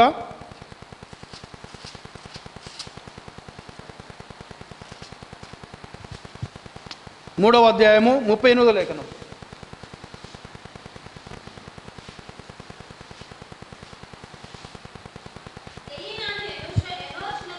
కైనాను ఎనోషుకును, ఎనోషు షేతుకు, షేతు ఆదాముకు, ఆదాము దేవునికి కుమారుడు. దేవునికి స్తోత్రం. హల్లెలూయా. చూడండి, ఆదాము అనే దేవుని కుమారుని ద్వారా ఈ లోకములకి పాపం వచ్చింది కాబట్టి మరలా యేసు క్రీస్తు అనే దేవుని కుమారుని ద్వారా, ఆయన రక్తము ద్వారా ఈ పాపానికి పరిహారము చేయాలి. అందుకే ఆయన ఏం చేశాడు? ఆయన కుమారునిగా ఈ లోకానికి వచ్చాడు. ఆయన ఎందుకోసం వచ్చాడు? ఆయన గొర్రెల రక్తము, మేకల రక్తము మనుషుల యొక్క పాపాన్ని పరిహారం చేయలేదు కాబట్టి ఆయనే స్వయముగా కుమారునిగా ఈ లోకములకు వచ్చి ఆయన తన రక్తమును చిందించండి. ఆయన దేవునికి స్తోత్రం. హల్లెలూయా. హల్లెలూయా. అందుకే ఆయన కుమారునిగా, చూడండి, ఆయన కుమారునిగా వచ్చి ఏం చేస్తున్నాడు? ఆయన ఆ గొర్రెల కొరకు తన ప్రాణమును పెడుతున్నాడు. ఆయన ఎవరి కోసం ప్రాణం పెడుతున్నాడు అండి? గొర్రెల కొరకు. దేవునికి స్తోత్రం. హల్లెలూయా. హల్లెలూయా. ఆయన తన ప్రాణంని ఇస్తున్నాడు. ఆయన తన రక్తంను ధారపోస్తున్నాడు. ఆయన అందుకే చూడండి, అక్కడ అగ్నిస్తంభం మేఘస్తంభంలో తండ్రిగా ఉన్నాడు, ఇక్కడ కుమారునిగా మనతో ఉన్నాడు. ఆయన దేవునికి స్తోత్రం. హల్లెలూయా. హల్లెలూయా. అంటే చూడండి, ఆయన ఏ విధంగా తన్ను తాను తగ్గించుకుంటూ ఈ లోకానికి వస్తున్నాడు. ఆయన కానీ వాస్తవానికి ఎవరైనా ఆత్మస్వరూపి. దేవునికి మహిమ. హల్లెలూయా. హల్లెలూయా. అదేవిధంగా చూడండి, అమ్మ కింది 10వ అధ్యాయము యోహాను సువార్త 10వ అధ్యాయం 11కి వెళ్ళి 18 వరకు చదవండి. నేను గొర్రెలకు మంచి కాపరిని, మంచి కాపరి గొర్రెల కొరకు తన ప్రాణము పెట్టును. జీతగాడు గొర్రెల కాపరి కాడు గనుక గొర్రెలు తనవి కానందున తోడేలు వచ్చుట చూచి గొర్రెలను విడిచిపెట్టి పారిపోవును.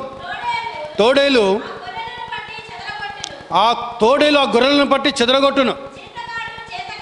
జీతగాడే గనుక గొర్రెలను గూర్చి లక్ష్యము చేయక పారిపోవును. నేను గొర్రెల మంచి కాపరిని, తండ్రి నన్ను ఎలాగూ ఎరుగునో, నేను తండ్రిని ఎలాగూ ఎరుగుదునో అలాగే నేను నా గొర్రెలను ఎరుగుదును. నా గొర్రెలు నన్ను ఎరుగును, మరియు గొర్రెల కొరకు నా ప్రాణము పెట్టుచున్నాను. చదవమ్మా. ఈ దొడ్డివి కానీ వేరే గొర్రెలను నాకు కలవు, అవి మనమే. అన్యులవి. దేవునికి స్తోత్రం. హల్లెలూయా. ఇశ్రాయేలు గొర్రెల గురించి మాట్లాడిండు అక్కడ ఆయన. దేవునికి మహిమ కలుగును గాక. కనుక అన్య జనుల్లో కూడా ఆయన గొర్రెలు ఉన్నాయి. దేవునికి స్తోత్రం. హల్లెలూయా. అనగా ఇశ్రాయేలు కొరకే ఆయన ప్రాణం పెట్టలేదు. ఆయన అన్యులమైన మన గురించి కూడా, దేవుని ఎరగని మన గురించి కూడా, దేవుడు అంటే తెలియని మన గురించి కూడా ఆయన తన ప్రాణాన్ని పెట్టిండు ఆయన. అందుకే ఈ దొడ్డివి కానగా ఇశ్రాయేలు దొడ్డివి కానీ వేరే గొర్రెలు కలవు నాకు. వారు అమెరికా కావచ్చు, చైనా కావచ్చు, రష్యా కావచ్చు, పాకిస్తాన్ కావచ్చు, అరబ్ కావచ్చు, ఆఫ్రికా కావచ్చు, భారతదేశం కావచ్చు, ఇంకా ఏ దేశమైనా కావచ్చు, ఇశ్రాయేలు దేశస్తులు కాక ప్రపంచంలో ప్రతి దేశంలో ఆయన గొర్రెలు ఉన్నాయి. దేవునికి స్తోత్రం. హల్లెలూయా. ఆ గొర్రెల కొరకు ఆయన తన ప్రాణం పెట్టాడు. ఈరోజు నువ్వు నమ్మితే ప్రియ సోదరుడా, నీవు దేవుని గొర్రె అయినావు, నేను దేవుని గొర్రె అయినాను. నీకు యేసయ్య కాపరి అయినాడు, నాకు యేసయ్య కాపరి అయినాడు. ఆయన మన కాపరి అయినాడు ఆయన. అందుకే ఆయన ఏం చేశాడు? ఆయన తన ప్రాణాన్ని పెట్టిండు ఆయన. దేవునికి మహిమ. హల్లెలూయా. హల్లెలూయా. అమ్మ చదువమ్మా. వాటిని కూడా నేను తోడుకొని రావాలను. మనల్ని కూడా తోడుకొని పోవాలైన. ఎక్కడికి తోడుకొని పోవాలైన? పరలోకానికి. హల్లెలూయా. నిత్య జీవానికి. అనగా ఆయన మన గురించి కూడా ఆయన తన ప్రాణం పెడుతున్నాడు. ఆయన మన గురించి కూడా ఆయన రక్తము గారుస్తున్నాడు. ఆయన మన గురించి కూడా ఆయన ప్రయాసపడుతున్నాడు. ఆయన మన గురించి కూడా ఆయన కన్నీరు కాస్తున్నాడు. ఆయన మన గురించి కూడా ఆయన కొడాలు దెబ్బలు తిన్నాడు. ఆయన మన గురించి కూడా అనేకమైన శ్రమలు అనుభవించాడు యేసు ప్రభు. దేవునికి స్తోత్రం. హల్లెలూయా. హల్లెలూయా. చదవమ్మా. అవి నా స్వరము వినును, అప్పుడు మంద ఒకటి గొర్రెల కాపరి ఒక్కడు. దేవునికి స్తోత్రం. హల్లెలూయా. దేవునికి మహిమ కలుగును గాక. చూడండి, సుందర్ కుమార్ అన్నకు నాకు తెలుసు ఇక్కడ దాదాపు 1-2 నెలలు షుగర్. ఇంకో విషయం చెప్పాలండి, సుదర్శన్ అంకుల్ పూజా నర్సింగ్ హోమ్లో అడ్మిట్ చేశారు సికింద్రాబాద్లో.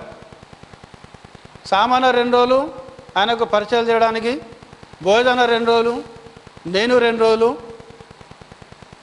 కంప్లీట్ ఆయనతో ఉన్నాం మేము. దేవునికి మహిమ. హల్లెలూయా. దేవునికి స్తోత్రం. అప్పటికెళ్ళి తెలుసు నాకు ఈ ఫ్యామిలీ. దేవునికి మహిమ కలుగును గాక. చూడండి ఇక్కడ కాపరి మంద ఒకటే కావాలి, కాపరి కూడా ఒకటే కావాలి. దేవునికి స్తోత్రం. హల్లెలూయా. చూడండి, ఇక యూనివర్సల్గా వధు సంఘం ఒకటే. దేవునికి మహిమ. హల్లెలూయా. ఈరోజు మనకు కాపరి ఒక్కడే, ఆయన ప్రభువుని యేసుక్రీస్తు అయినాడు. దేవునికి మహిమ. హల్లెలూయా. ఎందుకనగా మన కోసం ప్రాణం పెట్టిండు ఆయన, మన కోసం రక్తం గార్చిండు ఆయన, మన కోసం ప్రయాసపడ్డాడు ఆయన, మన కోసం బలియాగమైండు ఆయన, మన కోసమైన మరణాన్ని ఆయన జయించి లేచిండు ఆయన. దేవునికి స్తోత్రం. హల్లెలూయా. ఇప్పుడు కిందికి చదువుకుంటూ వస్తే అసలు ఆయన ఎవరో చెప్తున్నాడు ఇక్కడ. చదవండి. నేను మరలా దాన్ని తీసుకొనున్నట్లు నా ప్రాణము పెట్టుచున్నాను, ఇందువలనే నా తండ్రి నన్ను ప్రేమించుచున్నాడు, ఎవడును నా ప్రాణము తీసుకొనడు. ఎవ్వనికి అధికారంలో చేసే ప్రాణం తీయడానికి. దేవునికి స్తోత్రం. హల్లెలూయా. ఎవడన్నా తీయగలడని గెత్సేమనే తోటలో నిన్న ప్రార్థన చేస్తున్నాడు ఆయన. దేవునికి స్తోత్రం. హల్లెలూయా. రోమా సైనికులు వచ్చారు. నజరేయుడైన యేసు ఎవరని వెంటనే నేను అయిన వెంటనే ప్రభావం తాకి పడిపోయారు వాళ్ళు. ఎవడు ముట్టుకోలేడు ఆయనను. దేవునికి స్తోత్రం. హల్లెలూయా. మళ్ళీ అంతకంటే పెద్దవాళ్ళు వచ్చారు. ఇక నజరేయుడైన యేసు ఎవరని వెంటనే నేనే ఆయన వెంటనే ఆయనకి వెళ్ళి ప్రభావం వెళ్ళి వాళ్ళను పడేసింది వాళ్ళను. దేవునికి స్తోత్రం. హల్లెలూయా. అనగా ఆయన అనుమతిస్తేనే తప్ప ఆయన శరీరాన్ని ఎవడు తాకలేడు ఆయన. దేవునికి స్తోత్రం. హల్లెలూయా. ఈరోజు దేవుడు అనుమతిస్తేనే తప్ప ఏ కష్టమైన నీ యొద్దకు వస్తుంది, దేవుడు అనుమతిస్తేనే తప్ప ఏ బాధ నీ యొద్దకు వస్తుంది, దేవుడు అనుమతిస్తేనే తప్ప ఏ సంతోషమైన యొద్దకు వస్తుంది, దేవుడు అనుమతిస్తేనే తప్ప ఏ విధమైన సుఖమైన నీ యొద్దకు వస్తుంది, దేవుడు అనుమతిస్తేనే తప్ప ఏ ఆశీర్వాదం నీ యొద్దకు వస్తుంది, దేవుడు అనుమతిస్తేనే తప్ప ఏ దేవుని నీ యొద్దకు వస్తుంది, దేవుడు అనుమతిస్తేనే తప్ప ఏ విషయమైన మన జీవితంలో దొరుకుతుంది తప్ప దేవుని అనుమతి లేకుండా ఏ విషయం మన జీవితంలో జరగడానికి ఆస్కారము లేదు. దేవునికి స్తోత్రం. హల్లెలూయా. ప్రతి దానికి దేవుని అనుమతి కావాలి. దేవునికి మహిమ. హల్లెలూయా. ఆయన ప్రాణాన్ని ముట్టాలంటే రోమా సైనికులతో కాలేకపోయింది, రోమా అధిపతులతో కాలేకపోయింది, రోమా చక్రవర్తితో కాలేకపోయింది కనుక ఆయన ప్రాణాన్ని తీసే అధికారం ఎవరికి లేదు. ఇక తండ్రి ఎవరు? తండ్రి అనే దేవుడు ఎవరండి? ఎవరు తండ్రి అనే దేవుడు ఎవరు? అవునా కదా? ఎవరికి అధికారం లేదు. ఆయనే చెప్తున్నా నా ప్రాణం తీయడానికి ఎవరికి అధికారం లేదంటున్నాడు ఆయన. మరి యెహోవా దేవుడు ఎవరు? యెహోవా దేవునికి ఎట్లా అధికారం ఉన్నది? ఉన్నదా? తీయగలడా యెహోవా దేవుడు వచ్చి ఆయనను? ముట్టుకోగలడా? ఈయనే ఆయన. దేవునికి స్తోత్రం, హల్లెలూయా. ఇక్కడ ఆయన ఆధిక్యత, ఆయనకున్న అధికారం చెప్తున్నాడు. ఆయన ఎవడు నా ప్రాణంను తీయలేడు, నా అంతటా నేనే నా ప్రాణంను పెట్టుచున్నాను. దేవునికి స్తోత్రం, హల్లెలూయా, హల్లెలూయా. నేను దాన్ని మరలా తీసుకొనున్నట్లు నా ప్రాణము పెట్టుచున్నాను. ఆయన మరలి తీసుకోగలుగుతాడు. ఆయన సమాధిలోకి వెళ్ళినా ఆయన లేవగలుగుతాడు.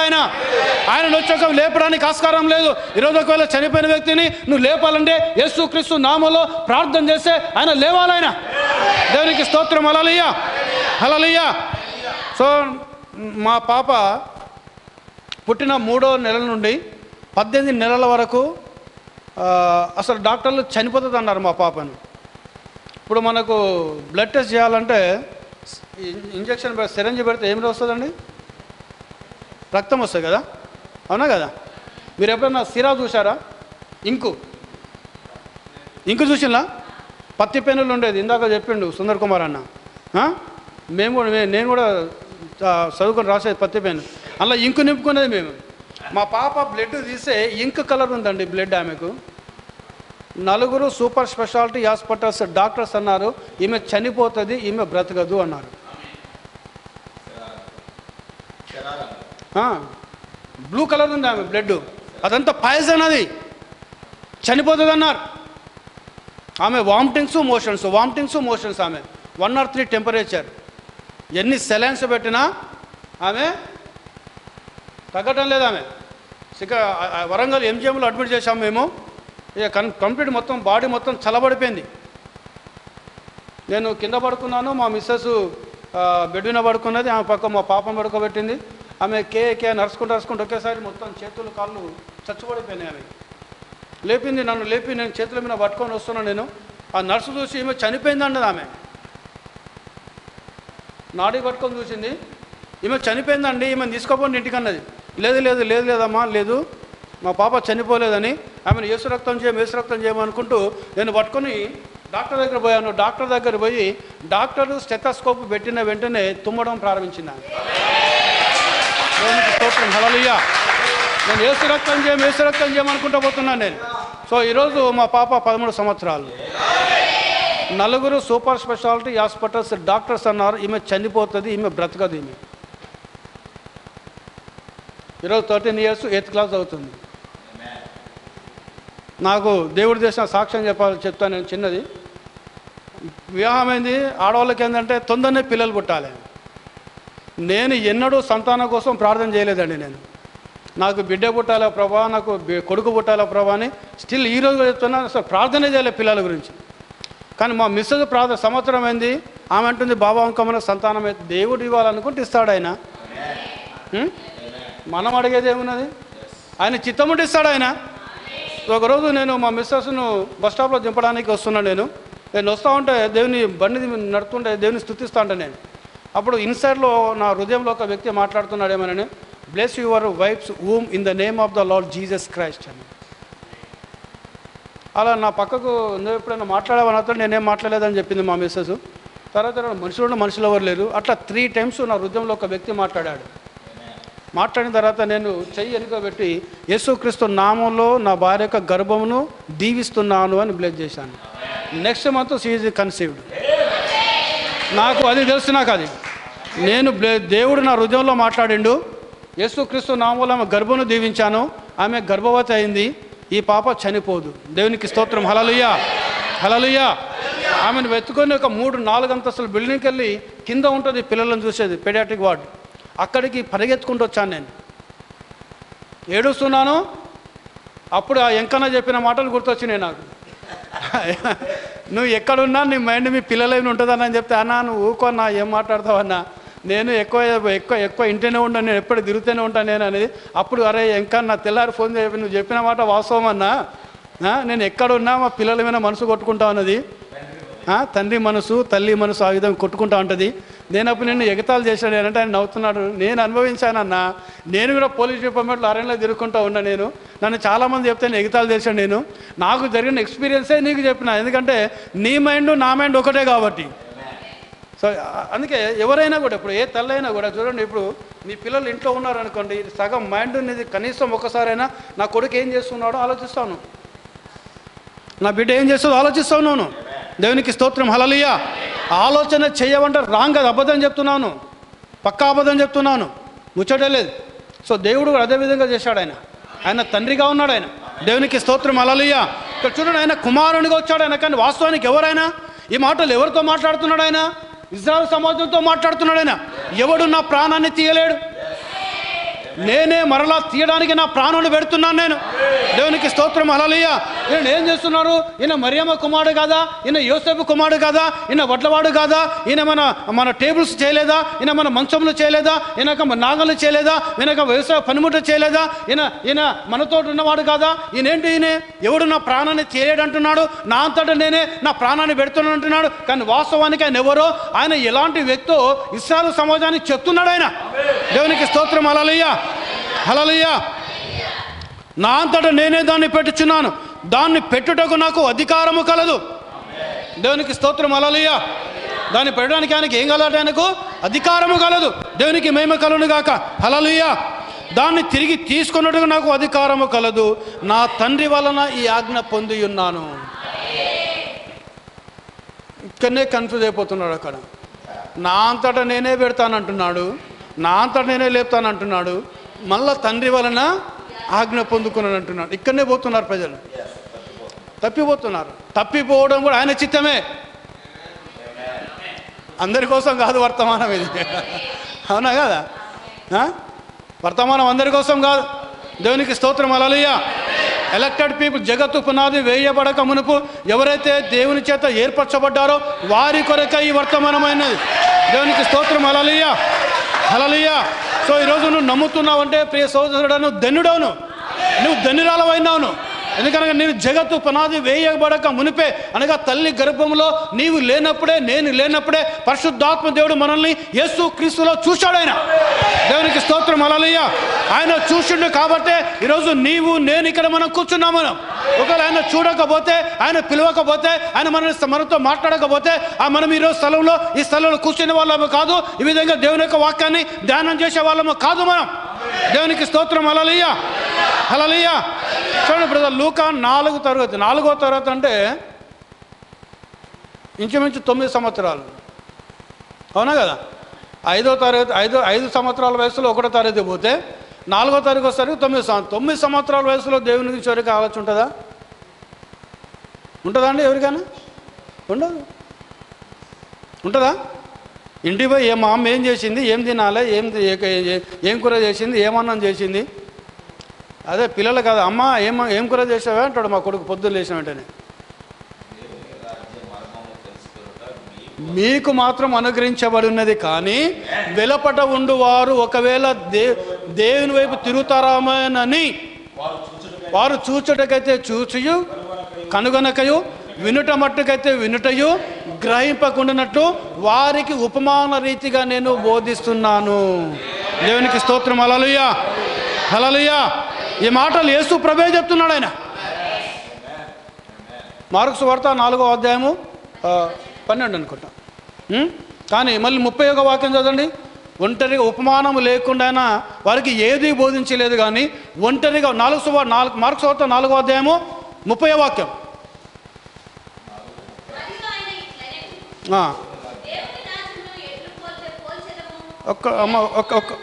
ఒక్క నిమిషం ఆగు.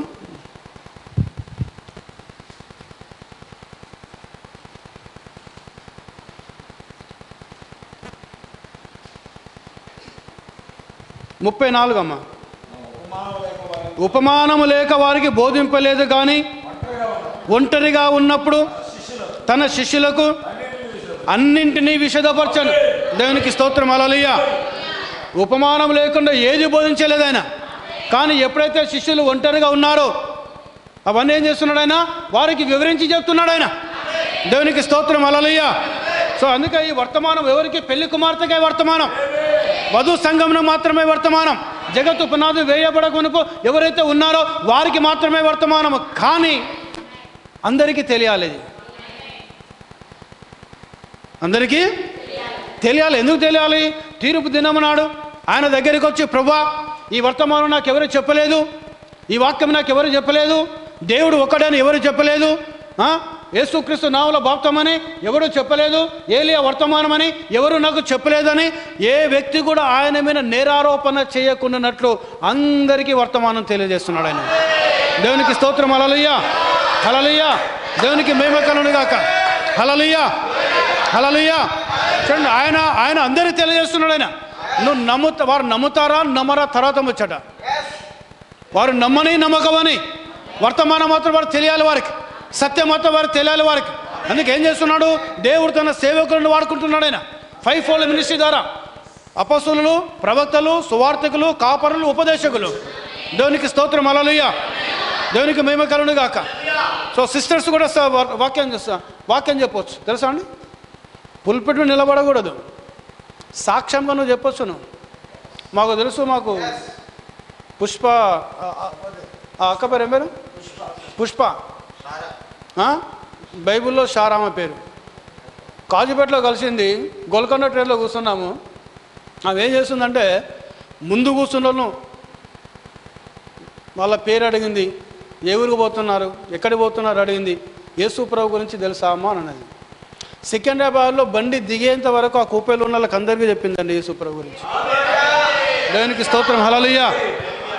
నేను ఎట్లా దేవుని నమ్ముకున్నా, ఏ విధంగా ఉండే నేను, ఏ విధంగా దేవుని నమ్ముకున్నా అని ఆ కూపేలో ఉన్న దాదాపు 10-15 మందికి అందరికీ చెప్తున్నది ఆమె. గలగల మాట్లాడుతున్నాడు. ఇప్పుడు నువ్వు పరిచయమే, నువ్వు పరిచయం లేకున్నా నీ యుద్ధకు వస్తుంది, నిన్ను పరిచయం చేసుకుంటుంది, సువార్త చెప్తాను నీకు. దేవునికి స్తోత్రం. హల్లెలూయా, హల్లెలూయా. అంటే ఈరోజు సిస్టర్స్ కూడా ఈ సత్యాన్ని చెప్పొచ్చును. మీ ఇంటి పక్కకున్న డినామినేషన్ ఉన్నది, ఆమెకు వర్తమానం చెప్పొచ్చును. అమ్మ, ఇది సత్యమని చెప్పొచ్చును, ఇది లేఖనమని చెప్పొచ్చును, లేఖనాలు తీసి వివరించవచ్చును వారికి. దేవునికి స్తోత్రం. హల్లెలూయా. ప్రతి తల్లి తన పిల్లలకు పాస్టర్ అన్నాడు ఆయన. దేవునికి మహిమ. హల్లెలూయా. ఇప్పుడు నీ పిల్లలకు నువ్వు పాస్టర్ వేను. దేవునికి మహిమ కలుగును గాక. నీ పిల్లలకు నువ్వు వాక్యం నేర్పించాలి, నీ పిల్లలకు నువ్వు సత్యాన్ని చెప్పాలి, నీ పిల్లలకు నువ్వు వర్తమానం తెలియజేయాలి. దేవునికి స్తోత్రం. హల్లెలూయా. నేనేం చేశానంటే ఒకసారి తండ్రి కుమార పరిశుద్ధాత్మ అని ప్రార్థన చేశాను. నేను ప్రార్థన చేస్తా ఉంటే అంటే తండ్రి కుమార పరిశుద్ధాత్మ అడుగుతున్నాను అనలే నేను. కానీ దేవుడు, ఆ దేవ, నువ్వు తండ్రిగా, కుమారునిగా, పరిశుద్ధాత్మగా ఉన్నావు ప్రభువా అని ప్రార్థన చేస్తా అంటే మా కొడుకు, మా బిడ్డ ఇద్దరు ఉన్నారు. వాళ్ళు ఎప్పటికీ మేము ముగ్గురం కలిసి ప్రార్థన చేసుకుంటా ఉంటాం. వాడు నేను ఫ్రీగా ఉన్నప్పుడు వచ్చి, నాన్న నువ్వు ఎందుకు తండ్రి కుమార పరిశుద్ధాత్మ అంటున్నావు, నువ్వు అట్లా అనుడు నాకు ఇష్టం లేదు నాకు అంటాడు. వాని ఏజ్ ఎంత? 10 years, వానికి 10 సంవత్సరాలు వానికి. ఇంకోసారి నువ్వు అట్లా ప్రార్థన చేస్తే నీతో ఆమె నాన్న అంటాడు వాడు. ఆమె నాన్న అంటాడు వాడు. ఎందుకు రానంటే బైబిల్ అట్లా చెప్తలేదు కదా, దేవుడు ఒక్కడైనా నువ్వే చెప్పినావు, యేసుక్రీస్తు నాలో బాబుతో నువ్వే చెప్పినావు, తండ్రి కుమార పరిశుద్ధాత్మ అనేది తప్పుడు పోతాను. మళ్ళీ ఇప్పుడు ప్రార్థన చేస్తా అంటే తండ్రి కుమార పరిశుద్ధాత్మ ఎందుకంటాను అంటే నువ్వు చెప్పేది అబద్ధమా? ప్రత్యక్షత ఎక్కడిది రా అనుకున్నా నేను. ఇంత ప్రత్యక్షత ఎక్కడిది వీనికి? దేవుని స్తోత్రం. హల్లెలూయా. ఎప్పటికీ బైబిల్ చదవాలని అంటే మా పాప చెప్తా, ఈరోజు నువ్వు ప్రార్థన చేసి నిన్ను దేవుడు ఏది ప్రేరేపిస్తాడో అది చెప్పు అంటే ఆమె ప్రార్థన చేసుకుంటుంది. నాన్న ఈ కీర్తన చదవమన్నాడు దేవుడు అంటే ఆ కీర్తన చదువుతాం మేము. చదివి ముగ్గురం ప్రార్థన చేస్తూ ఉంటాం మేము. మళ్ళీ నెక్స్ట్ డే ఈరోజు ఎవరు చేసిన ప్రార్థన దేవుని గురించి, వాక్యం గురించి అంటే ఆ అక్క చేసింది, ఈరోజు మళ్ళీ నువ్వు చేస్తావంటే వాడు చేసింది. ఒకరోజు అక్క, ఒకరోజు తమ్ముడు. ఫస్ట్ వాళ్ళతో ప్రార్థన చేపిస్తా. ప్రార్థన చేసిన తర్వాత వాళ్ళు ప్రేరేపణ వస్తే 21 అధ్యాయం చదవమన్నాడు దేవుడు నాన్న అంటే 21 అధ్యాయం చదువుతాం మేము. అట్లా ఒక్కొక్క అధ్యాయం వాళ్ళకు నేర్పిస్తా అంట నేను. దేవునికి స్తోత్రం. హల్లెలూయా. మనకి జ్వరం వచ్చింది అనుకోండి, ఫస్ట్ ప్రార్థన చేయించుకుంటాడు వాడు. మా పాపకు జ్వరం వచ్చింది అనుకోండి, ఫస్ట్ ప్రార్థన చేయించుకుంటుంది వారికి. ఇప్పుడు నైట్ ఏందన్నట్టు వాడు తీసుకుపోతాడు, ప్రార్థన నూనె ఉంటుంది, వాళ్ళ అక్కకు శిలో గుర్తెత్తాడు, వాళ్ళ అమ్మకి ఎత్తాడు, వాళ్ళ నాన్నకి ఎత్తాడు, వాళ్ళ అత్తకి ఎత్తాడు, వాళ్ళ అమ్మకి ఎత్తాడు. నీకు వస్తా, నాకెందుకు రా శిలో గుర్తానంటే ఇక నీకు వద్దులేనా అని వాడు వేసుకొని పోయి పడుకుంటాడు వాడు. అంటే చెప్తున్నా, పిల్లలకు నేర్పించాలి. దేవునికి స్తోత్రం. హల్లెలూయా. దేవునికి మహిమ కలుగును గాక. విత్తనం పడాలి వాళ్ళ మనసులో, వాళ్ళ హృదయంలో విత్తనం పడాలి. విత్తనం పడితే ఏం చేస్తారు వాళ్ళు? అది పెరిగి పెద్దగైన తర్వాత అందులో కల్లి తొలగిపోరు. దేవునికి స్తోత్రం, హల్లెలూయా. దేవునికి మహిమ కలుగును గాక. సండే వచ్చిందంటే అందరితో పాటు మా పాప ప్రార్థన చేస్తుంది, మా బాబు ప్రార్థన చేస్తాడు. చాలా స్పష్టంగా చేస్తాడు ప్రార్థన. దేవునికి మహిమ కలుగును గాక. దేవుని స్తోత్రం. మాకు ఆస్తిపాస్తుల్లో కానీ మంచి బిడ్డను మంచి కొడుకునిచ్చాడు. మాకు సొంత ఇల్లు కూడా లేదు, కిరాయి ఇంట్లో ఉంటున్నాం మేము. దేవునికి మహిమ, హల్లెలూయా. సో వాళ్ళే మాకు ఆస్తి వారు. ఇక్కడ చూడండి, ఆయన ఏం చేస్తున్నాడు? ఆయన ఒంటరిగా ఉన్నప్పుడు తన శిష్యులకు అన్ని విషదపరిచాడు, అన్ని చెప్పేశాడు ఆయన. అందుకే పేతురు పోయాడు, ఏమన్నాడు? యేసే క్రీస్తు అని చెప్తున్నాడు. యోహాను వెళుతున్నాడు, యేసే క్రీస్తు అని చెప్తున్నాడు. మత్తయి వెళుతున్నాడు, యేసే క్రీస్తు అని చెప్తున్నాడు. దేవునికి స్తోత్రం, హల్లెలూయా. చూడండి, ఆంధ్రయ్య వెళ్తున్నాడు, యేసే క్రీస్తు అని చెప్తున్నాడు. ఇండియాకి వచ్చాడు, తోమా వచ్చాడు, యేసే క్రీస్తు అని చెప్పడం ప్రారంభించాడు. ఎందుకనగా యేసు ఎవరు? కుమారుడు. క్రీస్తు అనగా అభిషేకించబడిన దేవుడు ఆయన. దేవునికి స్తోత్రం, హల్లెలూయా, హల్లెలూయా. ఆయన ఎవరైనా? అభిషేకించబడిన దేవుడు ఆయన. సో ఆయన తన ఆధిక్యత అని చెప్తున్నాడు. నా ప్రాణాన్ని ఎవడు తీయలేడు, నా ప్రాణాన్ని ఎవడు ముట్టలేడు. నేను మరలా దాన్ని తీసుకోవడానికి నా ప్రాణం నేనే పెడుతున్నాను. నాకు అధికారం కలదు నాకు. దేవునికి స్తోత్రం, హల్లెలూయా.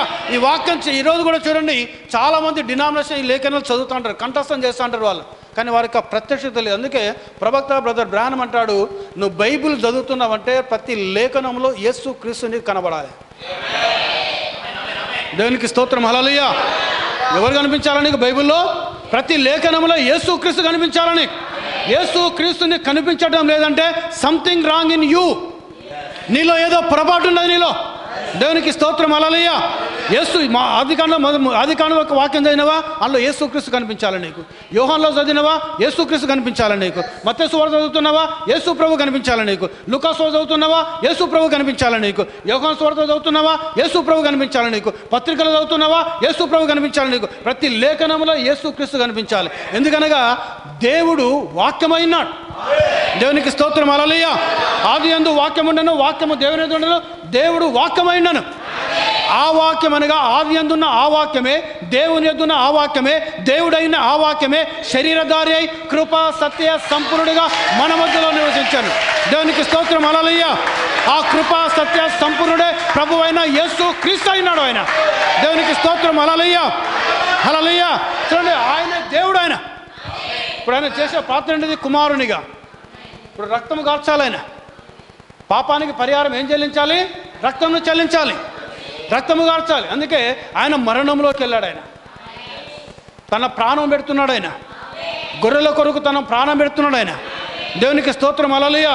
ఏ కుమారుని ద్వారా అయితే ఈ లోకానికి పాపం వచ్చిందో, అనగా దేవుని కుమారుడైన ఆదాము ద్వారా ఈ లోకంలోకి పాపం ప్రవేశిస్తే, దేవుని కుమారుడైన యేసు క్రీస్తు ద్వారా ఆ పాపమునకు పరిహారం చెల్లించబడింది. అందుకే పౌలు ఏమంటున్నాడు? ఇప్పుడు మీరు మీ సొత్తు కాదు. దేవునికి స్తోత్రం, హల్లెలూయా. ఇప్పుడు నేను నా సొత్తు కాదు. నేను అనుకున్న వాక్యం చెప్పొద్దు అనుకున్నా నేను, అవునా కదా? అన్న చెప్తే వినాలనుకున్నా నేను.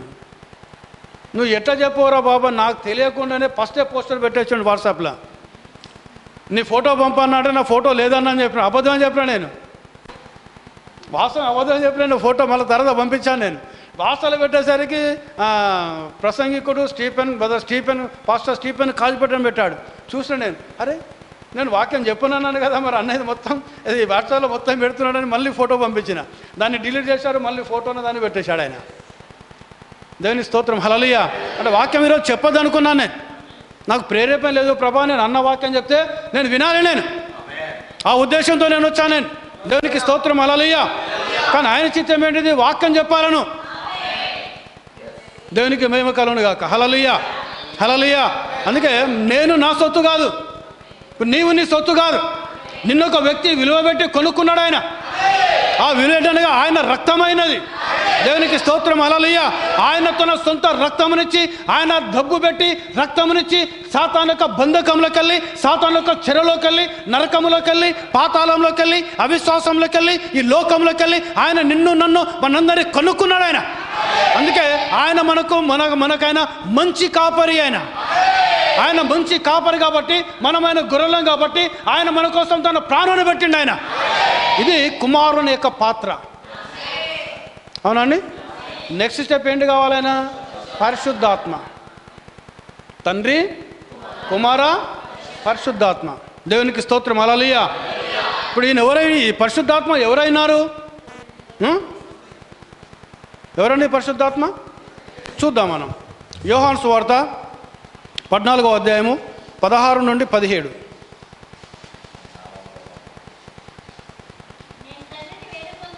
నేను తండ్రిని వేడుకొందును. అమ్మా, మీ యొద్ద ఎల్లప్పుడూ ఉండుటకై ఆయన వేరొక ఆదరణకర్తను, అనగా సత్య స్వరూపేగు ఆత్మను మీకు అనుగ్రహించును. లోకము ఆయనను చూడదు, ఆయనను ఎరుగదు గనుక ఆయనను పొందనేరదు. మీరు ఆయనను ఎరుగుదురు. ఆయన మీతో కూడా నివసించును, మీలో ఉండును, మిమ్మును అనాథలుగా వదులను, మీ యొద్దకు వత్తును. కొంతకాలము తర్వాత లోకము మరి ఎన్నడూ నన్ను చూడదు, అయితే మీరు నన్ను చూస్తురు. నేను జీవించుచున్నాను గనుక మీరును జీవింతురు. నేను నా తండ్రి యందును, మీరు నా యందును, నేను మీ యందును ఉన్నానని ఆ దినమున మీరు ఎరుగుదురు. ఆమేన్. హల్లెలూయా. ఇక్కడ ఏమంటున్నాడైనా? ఇక కొంతకాలమైన తర్వాత ఈ లోకము నన్ను ఎరగదు, ఈ లోకము నన్ను చూడదు. మీ యొద్ద ఎల్లప్పుడూ ఉండుటకు నేను వేరొక ఆత్మని యొద్ద పంపిస్తాను నేను. దేవునికి స్తోత్రం. హల్లెలూయా. ఎల్లప్పుడూ ఉండడానికి, మన యొద్ద ఎల్లప్పుడూ ఉండడానికి ఆయన ఏం చేశాడట? ఆయన వేరొక ఆదరణకర్త ఎవరైనారు? పరిశుద్ధాత్మ అయినాడు. అదే లేఖను చూపిస్తాను నేను. ఆదరణకర్త ఎవరో యోహాను సువార్త 14వ అధ్యాయంలో ఉంటుంది. చదవండి ఒకసారి. నేను మీ యొద్ద 25, 26. నేను మీ యొద్ద ఉండగానే ఈ మాటలు మీతో చెబుతుని, ఆదరణకర్త అనగా తండ్రి నా నామమున పంపబోవు పరిశుద్ధాత్మ సమస్తమును మీకు బోధించి నేను మీతో చెప్పిన సంగతులన్నింటినీ మీకు జ్ఞాపకము చేయును. హల్లెలూయా. హల్లెలూయా. ఇప్పుడు పరిశుద్ధాత్మ ఎవరి నామంలో రావాలి? యేసుక్రీస్తు నామంలో. అంతేనా? అంటే ఇప్పుడు పరిశుద్ధాత్మ పేరు ఏమైనది? ఎగ్జాంపుల్ చెప్తాను. నేను ఇక్కడికి వచ్చాను, నా పేరు మీకు తెలియదు, మీతో మాట్లాడాను నేను, మీరు నాతో మాట్లాడారు. సో బాబు అన్న కూడా నా పేరు చెప్పలేదు. ఈ దారింట పోతుంటే నేను కనబడ్డా. ఏమని పిలుస్తారు నన్ను? బ్రదర్ అని పిలుస్తారా? పలుకుతానా నేను? నాతో ఇంకో బ్రదర్ ఉంటాడు, నేను సిస్టర్ పిలిచిందని నేనేం చూస్తాను? నేను ఆ బ్రదర్ని పిలిచింది కావచ్చు అని నేను అనుకుంటాను. నేను ఆ బ్రదర్ ఏమనుకుంటాడు? నన్ను పిలిచాడు కావచ్చు అని ఆయన అనుకుంటాడు. పలుకుతామా మేము? ఓ అన్న అని అంటది, పలుకుతామా? కానీ ఏంది అన్న? అప్పుడేమనిపిస్తుంది? అరే నీ అన్న మాతో మాట్లాడిండు, మా దగ్గర వచ్చి వాక్యం చెప్పిండు, మరి అన్న అంటే పలుకుతలేడు, బ్రదరు అంటే పలుకుతలేడు, కనీసం వెనుకకు తిరిగి కూడా చూస్తలేడు. మేమేమనుకుంటున్నాము? మమ్మల్ని కాదని మేము అనుకొని ముందుకు పోతున్నాం. మీరు పిలిచేది మమ్మల్ని, నన్నే పిలుస్తున్నారు మీరు. అమ్మ అర్థమవుతుందా? కానీ నేను పలుకుతలేను. ఎందుకు పలుకుతలేను? నేను నా పేరు పిలుస్తలేవు నన్ను. అదే నువ్వు స్టీఫన్ అన్న అని పిలిచినావు అనుకోండి, నా పక్క సుందర్ కుమార్ అన్న ఉన్నా, లూకా బ్రదర్ ఉన్నా, నెహమియా ఉన్నా, బ్రదర్ ఉన్నా, తమ్ముడు సునీల్ ఉన్నా, టక్కునని ఏందమ్మా అని తిరిగి వస్తాను నేను. అంటే ఈ బాడీ, ఈ శరీరం ఉన్నది, ఈ శరీరంలో ఒక ఆత్మ ఉన్నది. ఈ శరీరముకు ఏ పేరైతే ఉంటుందో ఈ శరీరంలో ఆత్మ కూడా అదే పేరు ఉంటుంది. ఏంటి ఆ పేరు? స్టీఫెన్. అది ఇప్పుడు యేసుక్రీస్తు అనే ఆ శరీరం ఉన్నది, ఆ శరీరంలో ఒక ఆత్మ ఉన్నది. ఆ ఆత్మ ఏ రూపంలో రావాలట? యేసుక్రీస్తు అనే పేరులో రావాలి. దేవునికి స్తోత్రం. హల్లెలూయా. అందుకే నా నామమున పంపబోవు పరిశుద్ధాత్మ అన్నాడు ఆయన. అందుకే ఈరోజు చూడండి, ఆయన ఏ పరిశుద్ధాత్మని ఏదో రావాలంటే యేసుక్రీస్తు నామాన్ని ఉచ్చరించకుండా, యేసుక్రీస్తు పేరులో పిలవకుండా పరిశుద్ధాత్మని ఏదోకి రాలేడు ఆయన. అంటే ఇప్పుడు పరిశుద్ధాత్మని పేరు ఏమైనది? యేసుక్రీస్తు. అంతేనా? అవునా కదా? ఇప్పుడు ఈయన ఎందుకు ఎందుకు ఎందుకు పరిశుద్ధాత్మగా అవుతున్నాడు? ఆయన ఏం చెప్తున్నాడు? ఇక కొంతకాలం అనేది ఈ లోకం నన్ను చూడదు, కానీ మీరు నన్ను చూస్తారు. నేను మీతో ఉంటాను, నేను మీలో ఉంటాను. నేను దేవుని స్తోత్రం. హల్లెలూయా, హల్లెలూయా. ఆయన కుమారుడిగా మనతో ఉన్నాడు. ఆయన తండ్రిగా మన పైన ఉన్నాడు, కుమారుడిగా మనతో ఉన్నాడు, పరిశుద్ధాత్మగా ఆయన మనలో ఉంటున్నాడు. ఆయన దేవునికి స్తోత్రం. హల్లెలూయా, హల్లెలూయా. అందుకే చూడండి, ఆయన ఆత్మస్వరూపేన. మొదటి ఉన్న స్థలంలోకి నేను వెళితే, నేను మొదటి స్థితిలోకి నేను వెళితే నన్ను చూసి మీరు ఏమంటారు అన్నాడు. ఆయన మొదటి స్వరూపం ఏం స్వరూపమైనది? ఆది కాండంలోనే దేవుడు ఆత్మస్వరూపి. దేవుని ఆత్మ ఏ ఆత్మ అండి? పరిశుద్ధాత్మనా కాదా? పరిశుద్ధాత్మనా దేవుని ఆత్మ? ఎందుకు పరిశుద్ధాత్మ? పరిశుద్ధుడు కలిగిన ఆత్మనే పరిశుద్ధాత్మ. వీళ్ళు ఏమంటారు? వీళ్ళు పరిశుద్ధాత్మ దేవత్వములో మూడో వ్యక్తి అంటారు. చూడండి, ఈ సత్యం చెప్తే గొడవ పెట్టుకున్నాడండి. నేను చెప్పాను, ఆయన అన్నాను, ఓకే బ్రదర్, ఈయన తండ్రి, ఈయన కొడుకు. ఒకటే ప్రశ్న వేస్తాను నేను, పరిశుద్ధాత్మ యేసుక్రీస్తుకు ఏ వరస అవుతాడు? పరిశుద్ధాత్మ యెహోవా దేవునికి ఏ వరస అవుతాడో నువ్వు ఎక్కడ బైబిల్ కాలం నేర్చుకున్నావో వాళ్ళందరి దగ్గర పోయి తెలుసుకొని వచ్చి లేఖన పూర్వకంగా నాకు చెప్పు నాకు అన్నాను. స్టిల్ ఈ రోజు వరకు రాలే, ఈ రోజు వరకు రాలే. ఏ వరస అవుతాడు మరి పరిశుద్ధాత్మ? యేసుక్రీస్తు యెహోవా దేవుడు తండ్రి అయితే, యేసుక్రీస్తు కుమారుడు అయితే, మరి పరిశుద్ధాత్మ కూడా వరుస కావాలి కదా. ఏదో ఒక వరుస కావాలన్నా వద్దా ఆయనకు? మరి పరిశుద్ధాత్ముడు ఏ వరుస అవుతాడో నాకు చెప్పు నాకు. హైదరాబాద్లో పెద్ద పెద్ద బైబిల్ కాలేజీలో నేను ట్రైనింగ్ చేశాను. మా బైబిల్ కాలేజీలో ఎవరు చెప్పలేదు అంటున్నా కదా. నాకు ఈ ఆన్సర్ కావాలి, ఆన్సర్ వచ్చి చెప్పు నాకు. పరిశుద్ధాత్ముడు ఏ వరుస అవుతాడో చెప్పాలి నాకు. ఇంతవరకు చెప్పలే. లేఖనం లేదు, బేసే లేదు నువ్వు మాట్లాడేదానికి. దేవునికి స్తోత్రం. హల్లెలూయా. ఏంటంటే డబ్బు, కేవలం డబ్బే, డబ్బు సంపాదించుకోవడమే, వేరేదేం లేదండి. దేవునికి మహిమ కలుగును గాక. దేవునికి స్తోత్రం. హల్లెలూయా, హల్లెలూయా. ఏం కావాలి? ఎక్కడ పోయినా డబ్బే కావాలి ఆయనకు. ఈరోజు వరకు చెప్పలేదు ఆయన. మరి ఏదో ఒక వరుస కావాలి కదా పరిశుద్ధాత్ముడు. ఎందుకు కాలేదు? అసలు ఆయనే కదా, అంతేనే కదా. ఆయనే తండ్రి, ఆయనే కుమారుడు, ఆయనే పరిశుద్ధాత్మ. దేవునికి స్తోత్రం. హల్లెలూయా.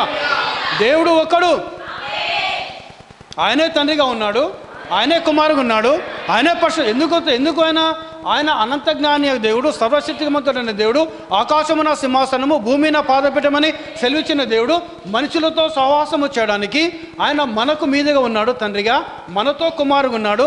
మనలో ఉండాలంటే ఆయన ఆత్మస్వరూపి కావాలి. దేవునికి స్తోత్రం. హల్లెలూయా. ఇప్పుడు ఒక శరీరకరంగా వచ్చి నీలో నేను ఉండలేను, నాలో నీవు ఉండలేవు. శరీరకరంగా యేసయ్య వచ్చి మనలో ఉండలేడు. ఆయన పరిశుద్ధాత్మని కావాలి. ఆయన దేవునికి స్తోత్రం. హల్లెలూయా.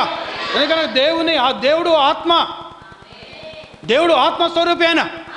ఆయన కుమారుని చేశాడు. ఆ కుమారుని లోకంలో పాపం వచ్చింది. ఆ పాపం తీసివేయడానికి అనేక మంది భక్తులను పంపించాడు. ఏదో ఒక బలహీనతతో ఆ భక్తులందరూ కూడా పడిపోయారు.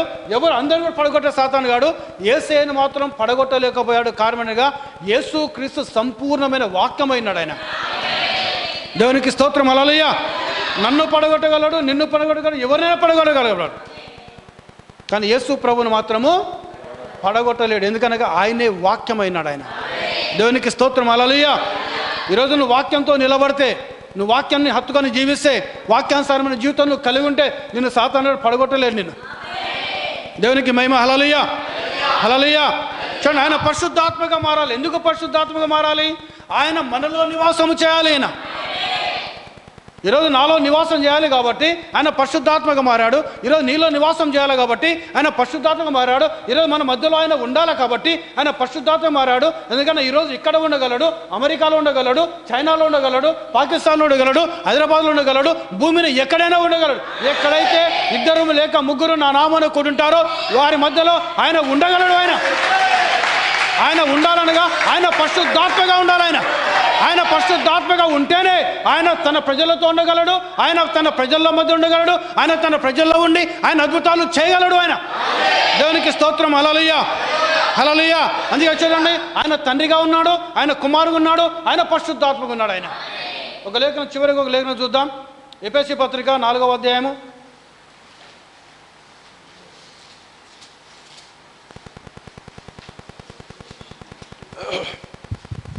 6వ లేఖనం. అందరికీ తండ్రి అయిన దేవుడు ఒక్కడే,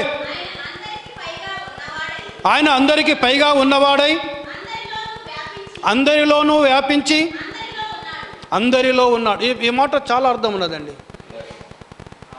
ఒకసారి ధ్యానించండి. అందరికీ తండ్రి అయిన దేవుడు ముగ్గురు కాదు, ఇద్దరు కాదు, నలుగురు కాదు, 10 మంది కాదు. అవునా కదా? అంటే ఆయన తండ్రిగా పనిచేశాడు. మేఘ స్తంభంలో, అగ్ని స్తంభంలో. చూడండి, దేవుడు తండ్రి అయిన దేవుడు ఒక్కడే, ఆయన అందరికీ పైగా ఉన్నవాడై. పగలు మేఘ స్తంభంగా, రాత్రి అగ్ని స్తంభంలో తండ్రిగా ఉండి ఆయన పైన ఉన్నాడు ఆయన. ఓకే, ఇంకేం రావాలి? ఆయన అందరికీ పైగా ఉన్న, అందరిలోనూ వ్యాపించి ఉన్న కాడ ఫుట్ నోట్ నంబర్ ఉన్నది. ఏమున్నదమ్మా? అందరి ద్వారా. కింద ఫుట్ నోట్ నంబర్ ఉందా? అందరి ద్వారా. అంతేనా? అవునగా? వాస్తవమే కదా? ఇప్పుడు నేను ఎవరి ద్వారా పరిచయం అయ్యాను మీకు? పాస్టర్ గారి ద్వారా నేను మీకు పరిచయం అయ్యాను. నేను అంటే అన్నతో కలిసి ఉంటేనే కదా నేను పరిచయం అయింది. అంతేనా కదా? ఇప్పుడు కుమారునిగా ఎట్లా ఉన్నాడు ఆయన? మనతో మానవునిగా ఉన్నాడు ఆయన, మనిషిగా ఉన్నాడు ఆయన. దేవునికి స్తోత్రం, హల్లెలూయా. అందుకే ఆయన మనిషి కుమారుడు, ఆయన దేవుని కుమారుడు, ఆయన దావీదు కుమారుడు. ఆయన దేవునికి స్తోత్రం, హల్లెలూయా. మనిషి కుమారునిగా మనతో ఉన్నాడు ఆయన. దేవుని కుమారుడిగా మరణం జయించి తిరిగి లేచాడు ఆయన దావీదు కుమారుడిగా 1000 పరిపాలనలో దావీదు సింహాసనం కూర్చొని ఆయన పరిపాలించబోతాడు ఆయన. దేవునికి స్తోత్రం, హల్లెలూయా. చూడండి, ఆయన అందరి ద్వారా అనగా మనతో ఉన్నాడు ఆయన. ఇంకేం కావాలైనా? అందరిలో ఉన్నాడు ఆయన. దేవునికి స్తోత్రం, హల్లెలూయా. మనకు పైన ఉన్నాడు దేవుడు ఒక్కడే. ఆయన మనకు పైగా తండ్రిగా ఉన్నాడు, మనతో కుమారుగా ఉన్నాడు, మనలో పరిశుద్ధాత్మగా ఉన్నాడు ఆయన. సో అందుకే యేసు ప్రభు గలిలయ కొండ మీద సర్వ సృష్టికి వెళ్ళి మీరు సువార్తను ప్రకటించండి, తండ్రి యొక్కయు కుమారుని యొక్కయు పరిశుద్ధాత్మకయు నామము లోనికి బాప్తిజం ఇవ్వమన్నాడు ఆయన. దేవునికి స్తోత్రం, హల్లెలూయా, హల్లెలూయా. చూడండి, దేవుడు తండ్రిగా ఉన్నాడు, దేవుడు కుమారుగా ఉన్నాడు, దేవుడు పరిశుద్ధాత్మ ఉన్నాడు. ఆయన పేరే ప్రభువైన యేసు క్రీస్తు అయినది. దేవునికి స్తోత్రం, hallelujah, hallelujah. God bless you all. దేవుడి వాక్యంను దీవించును గాక. నాకు సమయం ఇచ్చిన బాబు అన్నకు నా హృదయపూర్వక వందనం తెలియజేస్తున్నాను. మీ అందరూ కూడా నా హృదయపూర్వక వందనం తెలియజేస్తున్నాను. ఏమన్నా పొరపాటు ఉంటే క్షమించండి నన్ను. God bless you all. దేవునికి స్తోత్రములు. గాడ్ బ్లెస్ యు అన్న.